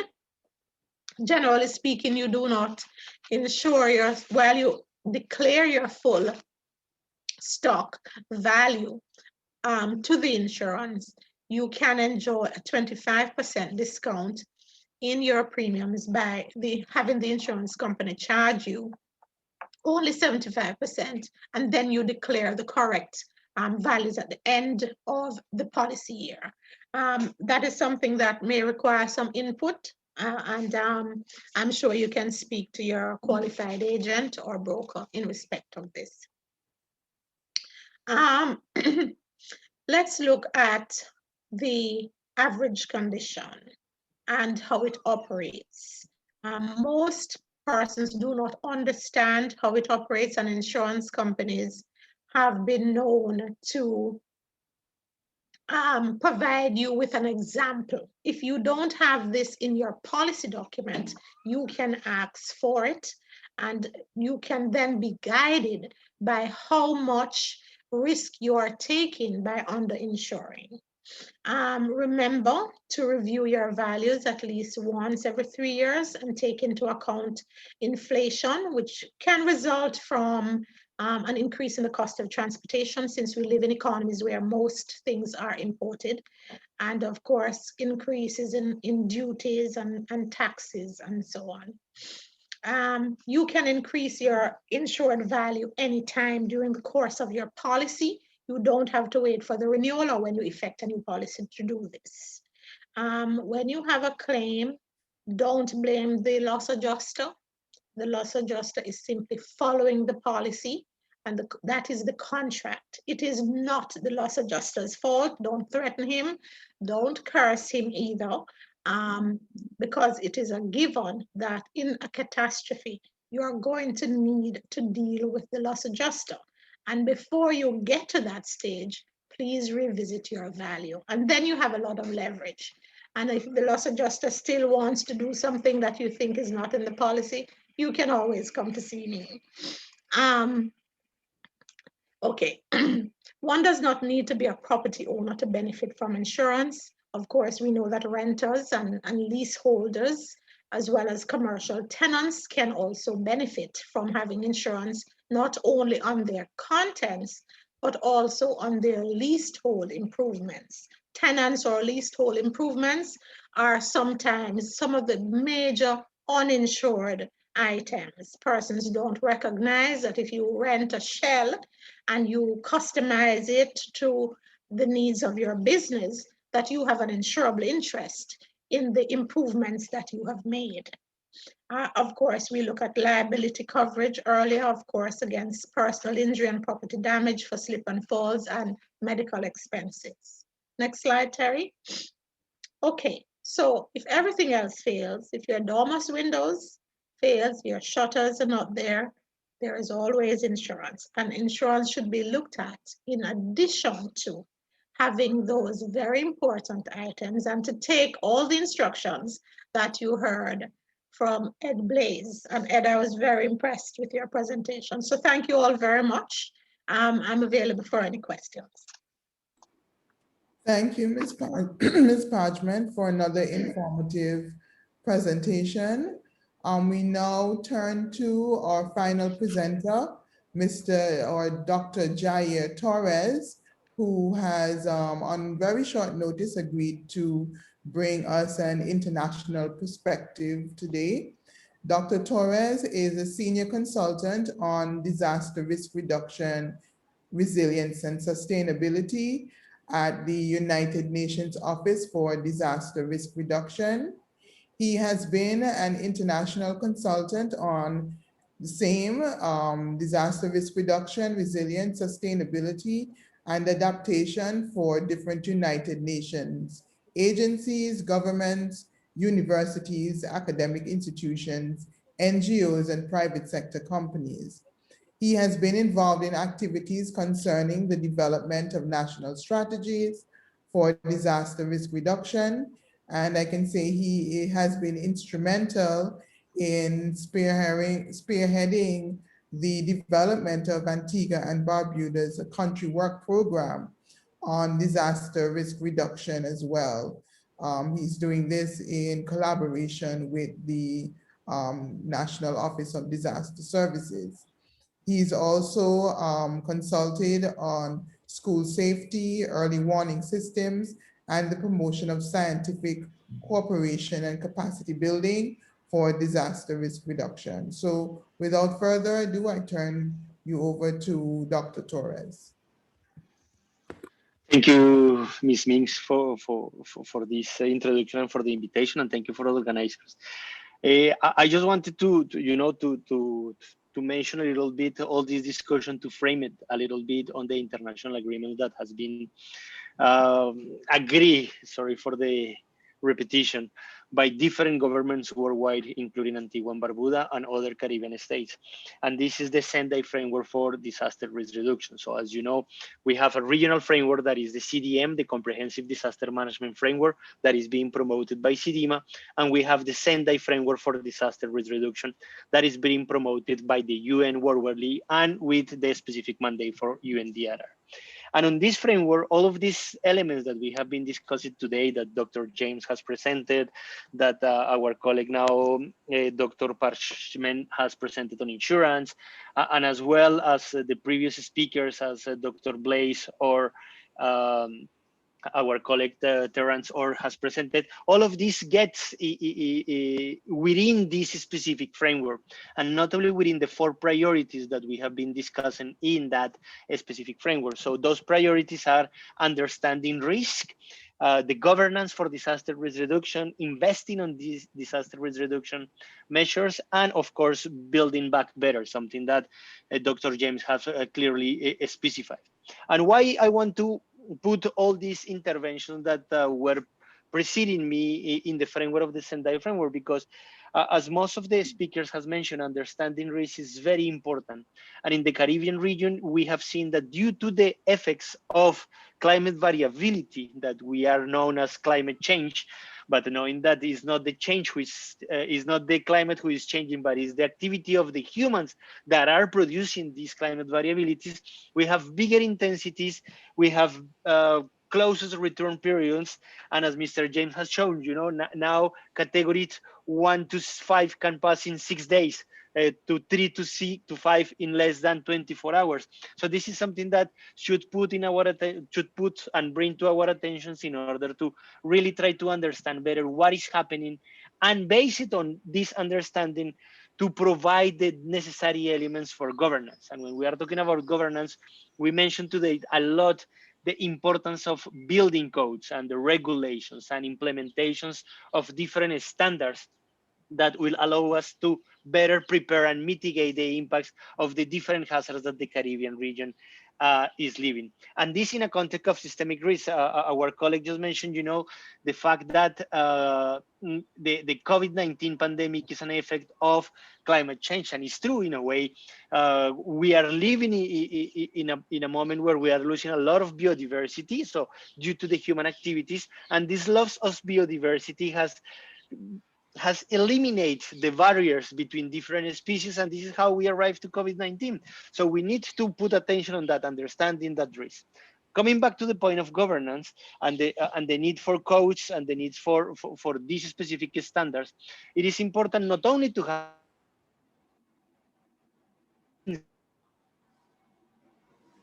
understanding has provide these codes for better construction, for the built environment, etc., etc.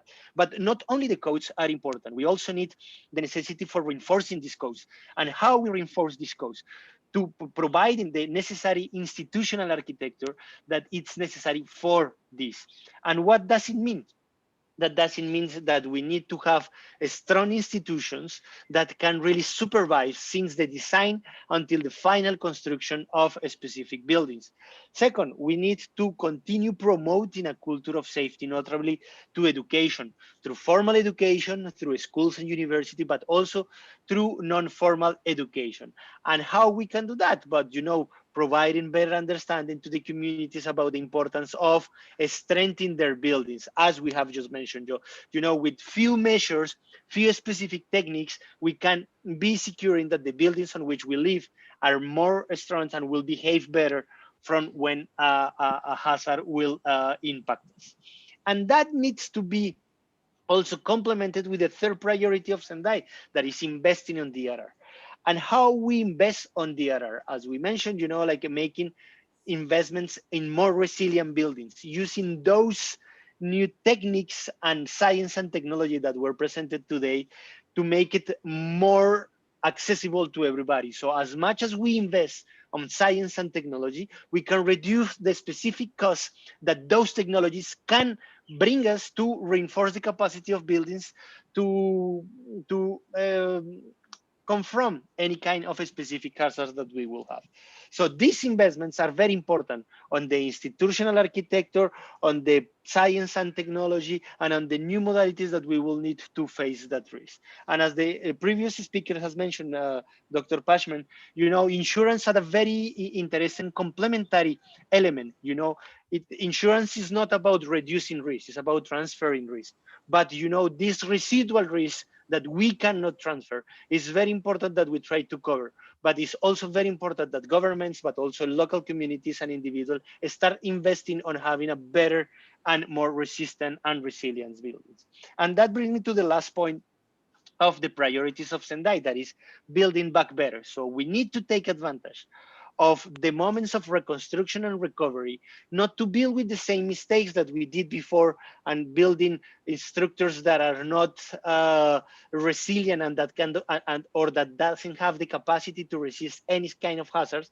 And we need to take advantage of recovery plans, reconstruction plans, to implement and incorporate these new techniques and new technologies that can improve the capacities of buildings for facing the different hazards that we are living in the Caribbean. So I just wanted to give just a small intervention here in order to tell you that all these that we have been discussing today goes in line with the international priorities that are framed on the Sendai Agreement, and as well on the regional agreements that have been established with the CDM and that is promoted by CDMA. So I really hope that more investments on science and technology could be done in order that we can continue providing new technologies and new elements that can provide better buildings in our region. And this, of course, being accompanied with a lot of investments for reducing and with a bigger engagement of private sector, as we have seen today. Private sector plays an important role to make that the national policies could be really implemented in a good way and are a fantastic partner for that. So saying that, I would like to thank you for the invitation, and I really hope that all this webinar will help you to understand the importance of science, technology, disaster risk reduction, and the built environment in the context that we are living in the Caribbean region. Thank you for your time and thank you for the invitation. Back to you, Lucia. Thank you, Dr. Torres. Okay, so we've now concluded the presentation parts of the webinar, and it's now time where we will accept questions. Ms. Ayana Moore will lead this section of the presentation. So over to you, Ayana. Thank you, Ms. Mings. So we just have a few questions in from our attendees. One question is it that we ensure drainage water is diverted around the building or away from the building? This is directed towards Mr. Blaze. It came in during his presentation. Mr. Blaze? It's not really around as away from the building. It could be, it could be depending on the site, you could divert it around the building and then away. Or if it's a sloping site, one side may be higher than the next. So you're going to have to divert it from the back to the front and then away from the building.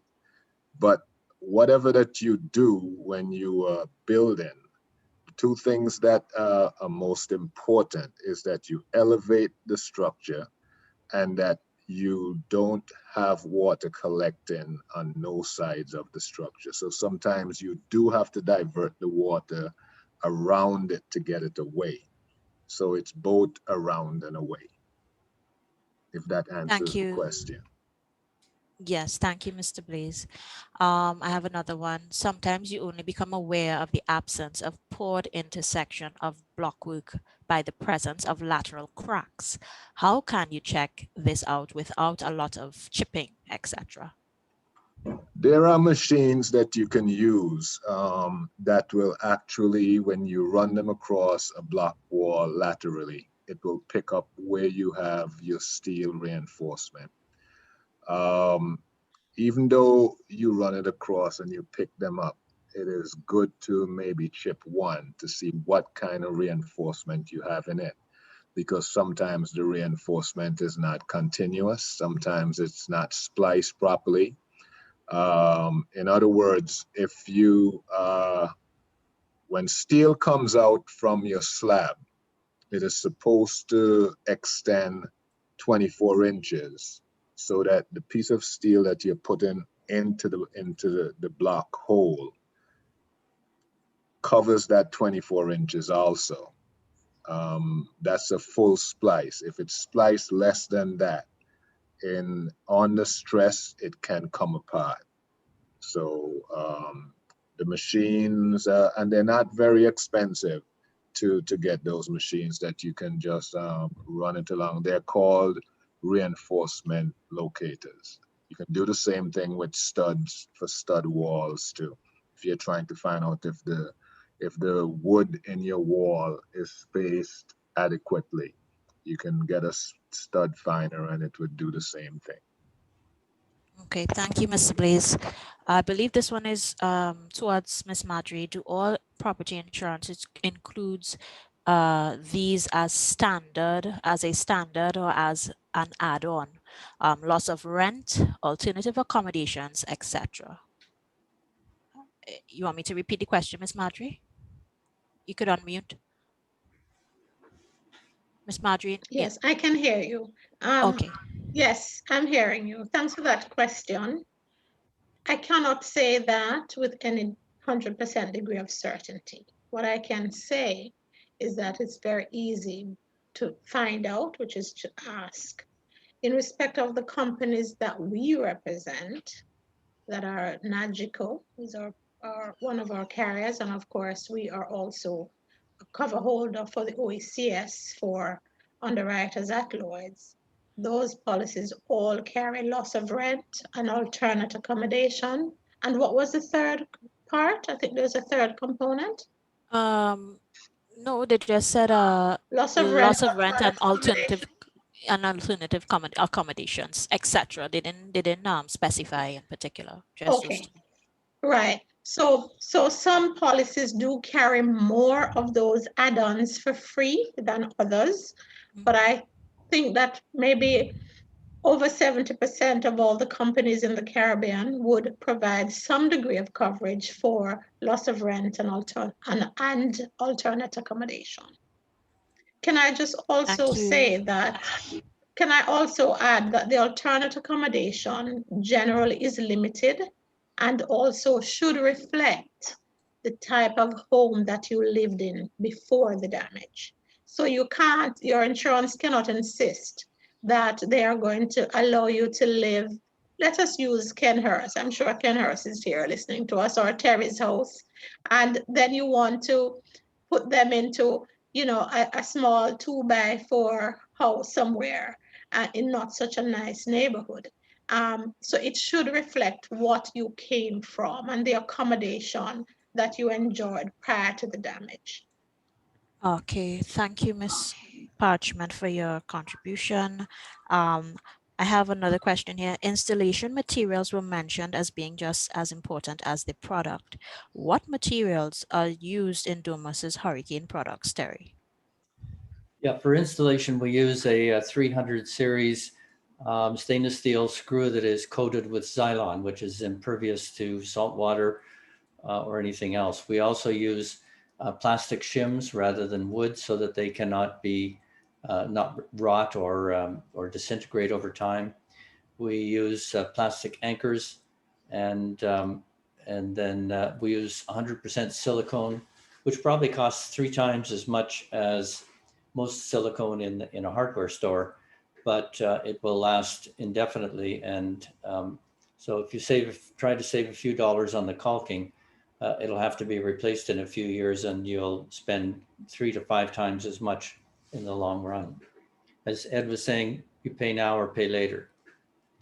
Thanks. So all of those are available, and we actually do a bill of materials for all of the windows and doors we sell. So we'll tell you exactly what quantities you need and provide them.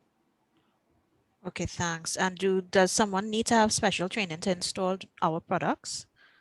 Yes, well, they need to be qualified, and yes, they Right. should get training, which we will do free of charge. Okay, cool. One more question. What is the recommended slope for roofing in order to have the best chance during a hurricane? I think that for you, Ed, that'll be for you. There's a whole discussion about slopes and what it should be. People used to think that the steeper the roof, the better it is. But the steeper the roof, the longer the slope is, and that's more time for the wind to actually have that suck-in action that usually happens when it's rushing across the roof. We try to stay at 4 and 12, which is about 30%, 35%. There are a couple of reasons for that. 4 and 12 roof is very easy to build when you are actually on the roof building it. So you tend to be more comfortable and you tend to do what you need to do in terms of putting in the screws, the connectors, everything, because you're not hanging off of the edge of a building. I usually use 4 and 12 for a couple of reasons. It's an easier build, it's aesthetically better, and you have less time for the wind to rush across the roof while it's trying to suck it up. So that's what I recommend, is a 4 and 12, which means that for every 12 inches that is on the level, you have 4 inches height as you go on your slope up the roof. So if you have a roof that's, say, 12 feet long, then your height would be 48 inches at the apex. Sometimes we make it 3 and 12 if the length of the roof is more than 20 feet, so that you don't have that pitch going towards heaven.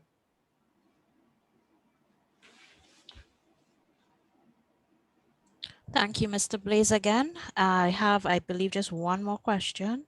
This one's for you, Terry. How do you know if the laminated glass that we have, the person is asking, that Domus has, will stand up during a storm? How do you know whether our glass will? Yeah, the laminated glass will stand up during a storm. Well, there's no such thing as hurricane proof. If you have a neighbor's roof or a sheet of roofing come through at 100 miles an hour, then it can cut a tree in half. So, but there are standards, and I think we're the only company in the Caribbean, certainly the Eastern Caribbean, that actually tests our products. And you could see the sledgehammer with the high impact stuff. I mean, that's pretty strong. And I guess these standards have been identified because, by and large, they stand up to the vast majority of missiles from Irma, which was a real life test for us. And the only laminate glass that failed was where about a 50-pound satellite dish came loose and went through and took out the whole part of the wall and the glass. But as I said, it's tested, and there are standards which we follow. Terry, I'd like to add that there's nothing that's earthquake and hurricane proof, because we can never estimate what will be the power of nature as it relates to the conditions that create whatever it is that nature puts at us. So it's usually hurricane or earthquake resistance or resistivity. And what that usually indicates is if you can be in a structure that will survive to save life and limb.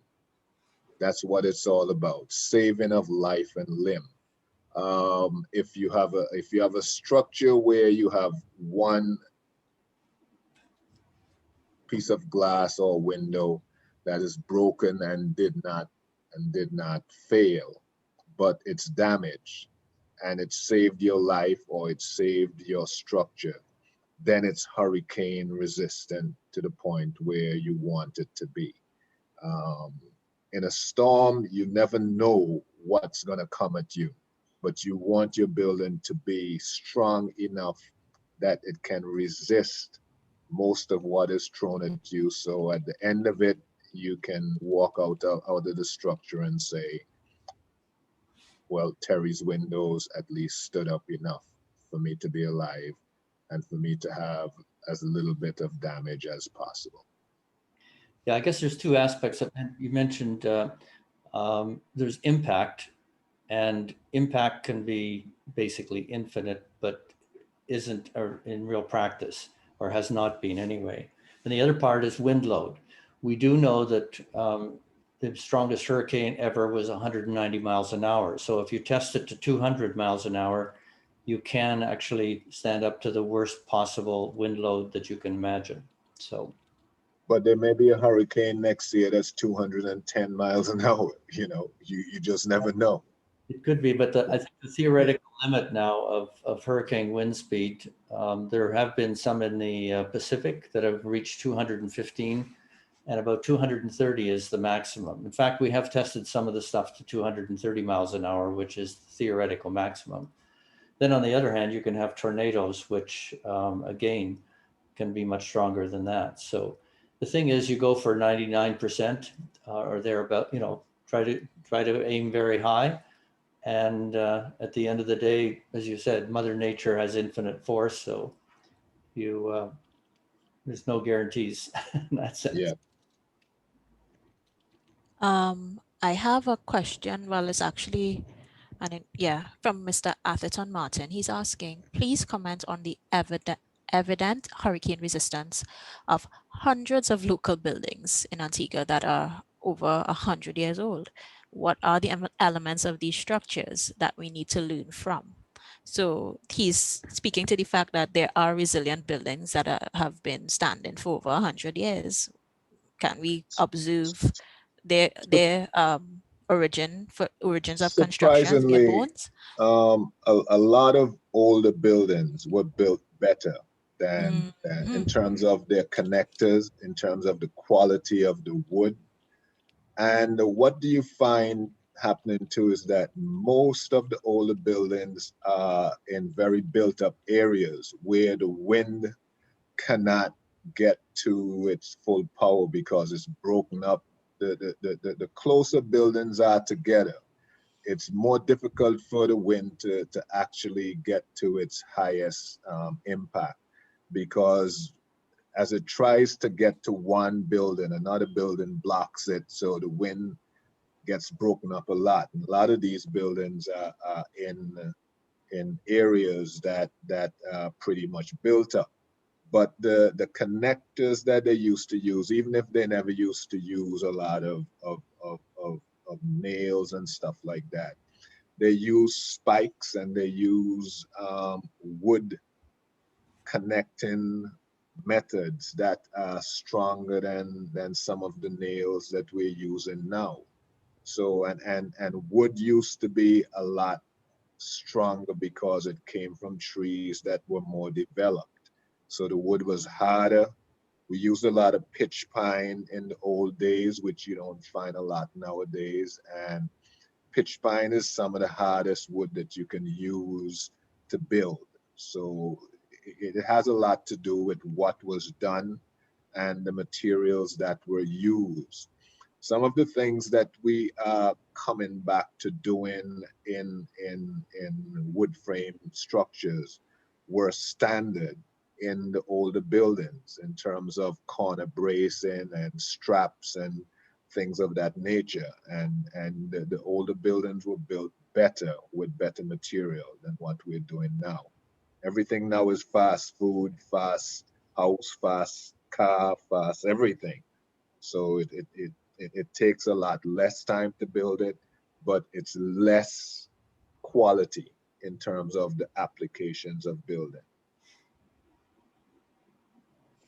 Okay, so he is stating that he lives in a 800 square foot cottage, and it was built in 1994. This is the same person who posed a question to you, Mr. Blaze, of hard tropical wood, 9-sided roof, of other design features. And he said Maria didn't do any damage, and his roof slope was 45%, and the roof design was 9-sided. So the windows and doors were all of hardwood frames and panels. Well, I always say that it's not what you build, is how well you build it. You could have a chicken coop, and if you build it properly, it will keep the foxes out from getting to the chickens, or a dog may come in and eat the chicken. So it's just how you approach building and how well what you're building is built in terms of material, in terms of application of connectors, in terms of screws and things that don't rust easily. If you have less gaps in your material and you're using concrete that has enough reinforcing, as long as you build properly, regardless to what you build, it will stand up. But the thing about it is this: some people will think that a storm passes, like an Irma, category 5, and they look at their house and they say everything is fine. No building that has encountered a category 5 storm is the same as it was before. So you should never really think that because your building withstood a high intensity storm, that it's going to do the same thing again in the next storm without you inspecting it and looking to see if anything that was built properly has been compromised. So you need to always check a building, even if it stood up to a storm. You need to always check it comprehensively after. I see Marjorie has a hand up. Yeah. One other comment too, and I've seen a number of buildings with regular glass, no shutters, no protection whatsoever, and they survive a Cat 5 storm because the wind comes from a particular side, and just because you've got, they always say if you can choose to be either smart or lucky, choose lucky. And so I have seen some people who have been very, very lucky for one reason or another. That doesn't necessarily mean that the building was properly structured. And as but Terry, what I've also seen too is that a building would survive a storm, and you tell the owner, look, you gotta check this building, and they'll tell you, look, man, my building is strong. It survived Irma. Nothing happened to it. And the next storm that comes along after you see them, the building is damaged because it was weakened and they did not look to reinforce it again. They could have been 15 minutes away from the building being damaged in the previous storm. Right. So you always have to deal with it. Yeah.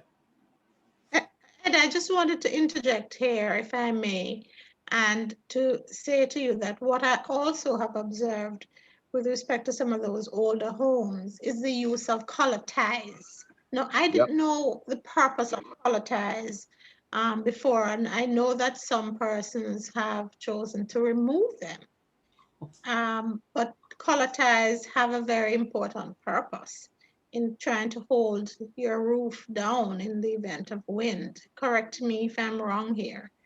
And also, I guess, to keep everything together. It depends on how long your span of unsupported rafters are. That's when you use collar ties. And you should never use a collar tie as on one side of a rafter. And you should never nail in a collar tie. It should always be bolted. And the collar tie should be connected on both sides of the rafter, about 1/3 of the way down from the apex. And should not be removed. Exactly. I saw a question. And I had a question that Go ahead, I Marjorie. had sent a question to you with respect to the use of roof screws. Now, there are roof screws and there are roof screws, but I find that when you inspect a roof, you see so many corroded roof screws. How can we avoid that? Because persons will say, I only put in these screws 5 years ago, and they're Well, all corroded. The heads are, a lot of corroded it, off. a lot of it depends on the galvanization of the screw. It also depends on the exposure to salt. If you're close to the ocean, regardless if you have galvanization, once you have any kind of an impact to a screw, the galvanization is going to be compromised, and once it's compromised, it's going to begin to rust. A galvanized screw is not necessarily a screw that is a screw that can last for infinity. So you are going to have to, at some point, change your screws, and a screw should not be less than 2.5 inches in length that you're putting it into your.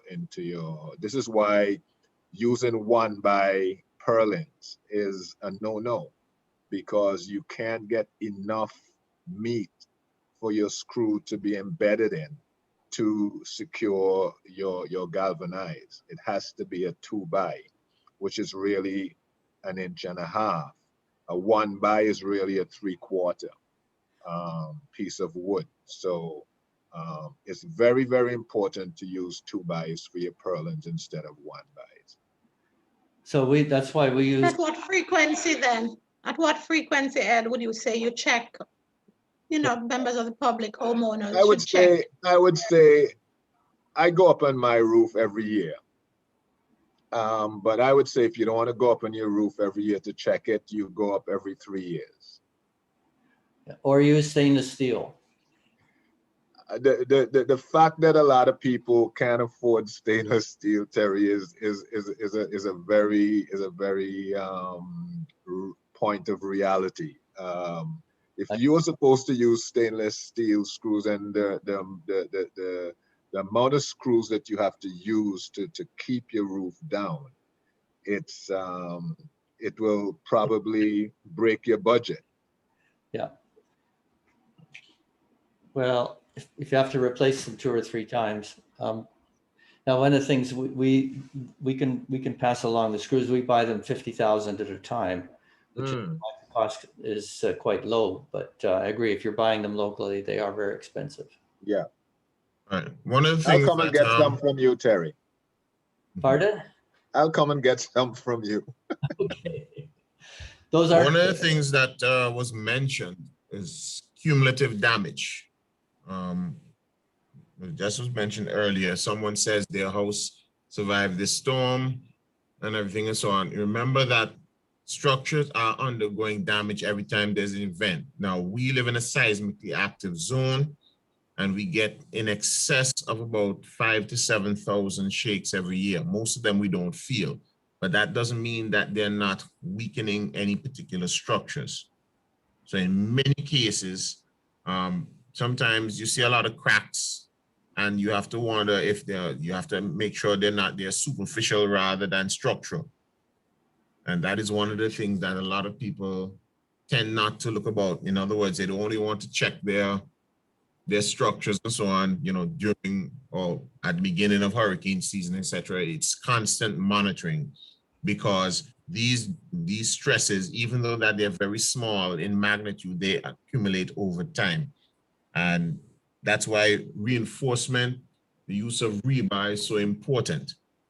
If we look at the vast devastation in Barbuda, a lot of homes look strong, but they were lacking in terms of reinforcement, 1, and 2, because some people traditionally build where someone helps them build a section of their home every week, etc. So there wasn't consistency in, for example, the mix of the concrete or the use of the steel or the gauge of the steel. So those are other aspects that they have to look at in terms of that damage. If you look in terms of the, for example, Eastern cultures, In Japan, when they're building pagodas, you're not going to find nails in them, but they're structured in such a way that they have flexibility and they move when the earth shakes. You need to have reinforcement in order for your structure to be able to move. If you don't, then you're going to see cracks. And if they're structural, then you have an issue, especially if you're built on a slope. Thanks for that insight, Sharad. I have Johan wanna just add into the discussion. He said that, you know, if we use the rubber under the screw heads, it prevents the or slows down the oxidation of the two different metals.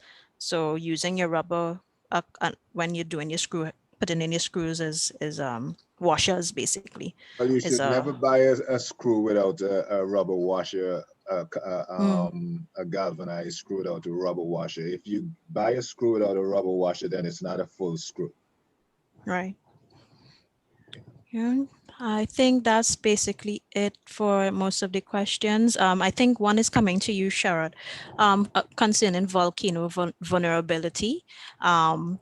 They want to know, like, how do people, how can you basically mitigate against that? Certain things like earthquakes and volcanoes, any guidelines concerning volcanic risk and things that we can do in terms of, you know, mitigating against hot ash, anything for hot ash resistance?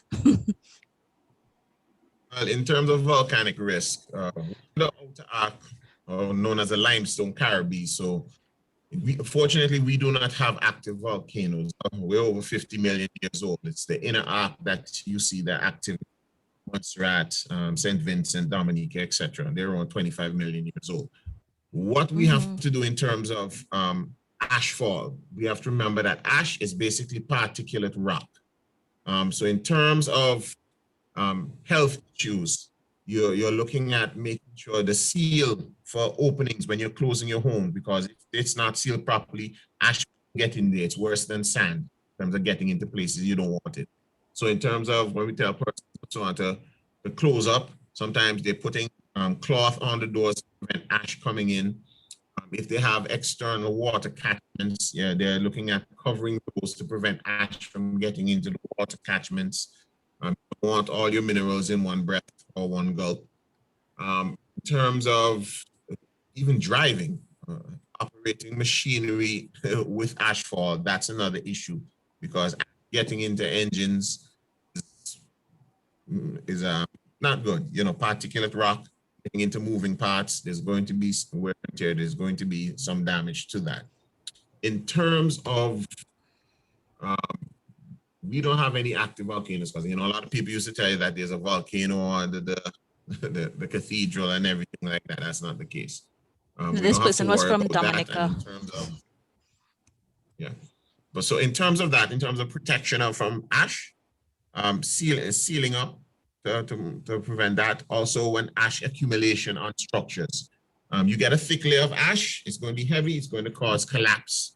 So the constant clearing of ash off of roofs is recommended, and you want to do that before water gets to that, because once water gets to that and so on, you know, mixing aggregate.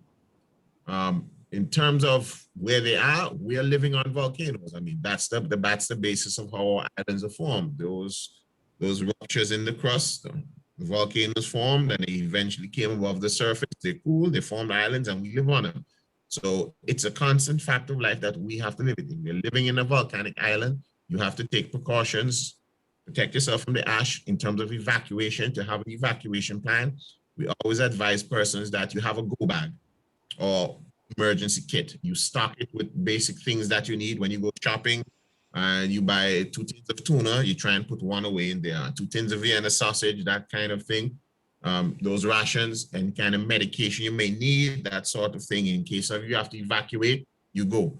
You make sure you have an evacuation home plan. So an emergency home plan doesn't need to be detailed, very simple, but everyone needs to know about it. Everyone in the household needs to know about it. In case of X, Y, and Z, I grab this bag and I go to X point and everything and so on. Where's the assembly point where we agree to meet as a family if we're not together? If the young ones are in school, I'm at work, etc. and so on, something happens, we know who serves at home, grabs a go bag, I'm supposed to meet persons at X, Y, and then we move from there, go to shelter or wherever the authorities tell us that we need to assemble. So there are hazards that we have to live with. We are living on the volcano. It's not the other way around. One thing I'd like to say to add in relation to the volcanoes. When they had the volcano eruption in Montserrat, we were in the process of designing, well, after the volcano, we were in the process of designing a new cathedral for the Catholic Church because the old one got covered in the old town. And once I was in Montserrat and I woke up the morning and there was like snow on the ground when they had some kind of a ash fall the night before. And one of the things that I realized from that is that when you have ash fall, you're actually having sulfuric acid dust falling onto your roof. And that is a big corrosive element for your screws on your roof. And so even when you are not, like the other day they had a volcano in St. Vincent and it was impacting Barbados because of the wind action.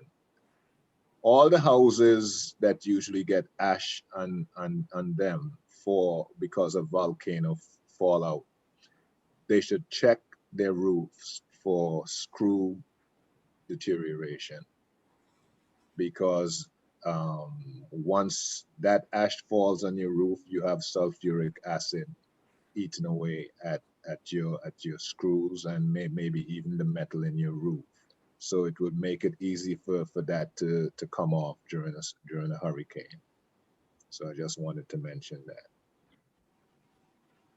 All right. Thank you, Mr. Blaze. So another important thing is the location where you build.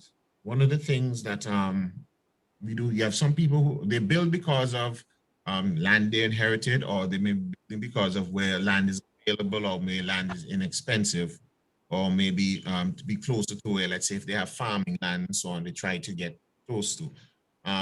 Where's easiest to build, you find a lot of people tend to try and do that. However, for example, when you're looking at a volcano, you have to factor in several things. One, if it erupts and there's pyroclastic flow, which is the hot ash, or it may be lahars, which is cooler, where the volcanic debris is coming down from rains, etc., and so on.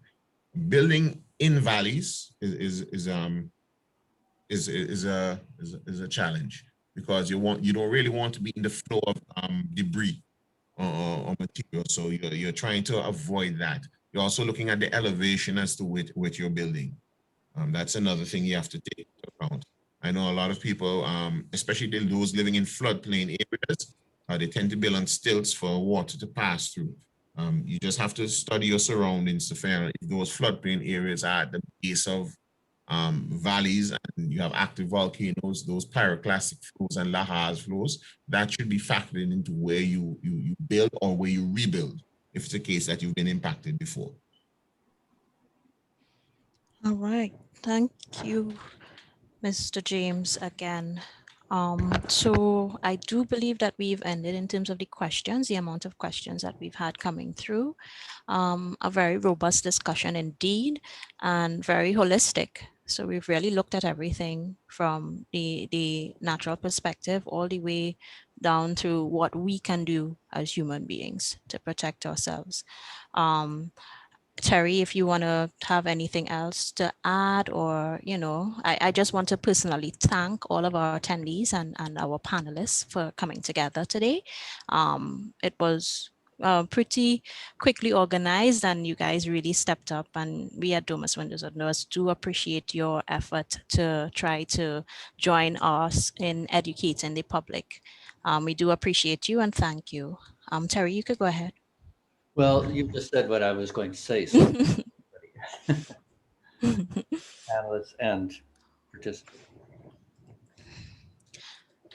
So for those who do not have a copy of this, I saw we have 1 or 2 persons requesting a copy. Your emails have been taken and we will forward a compilation for you of the slides and the presentation in itself.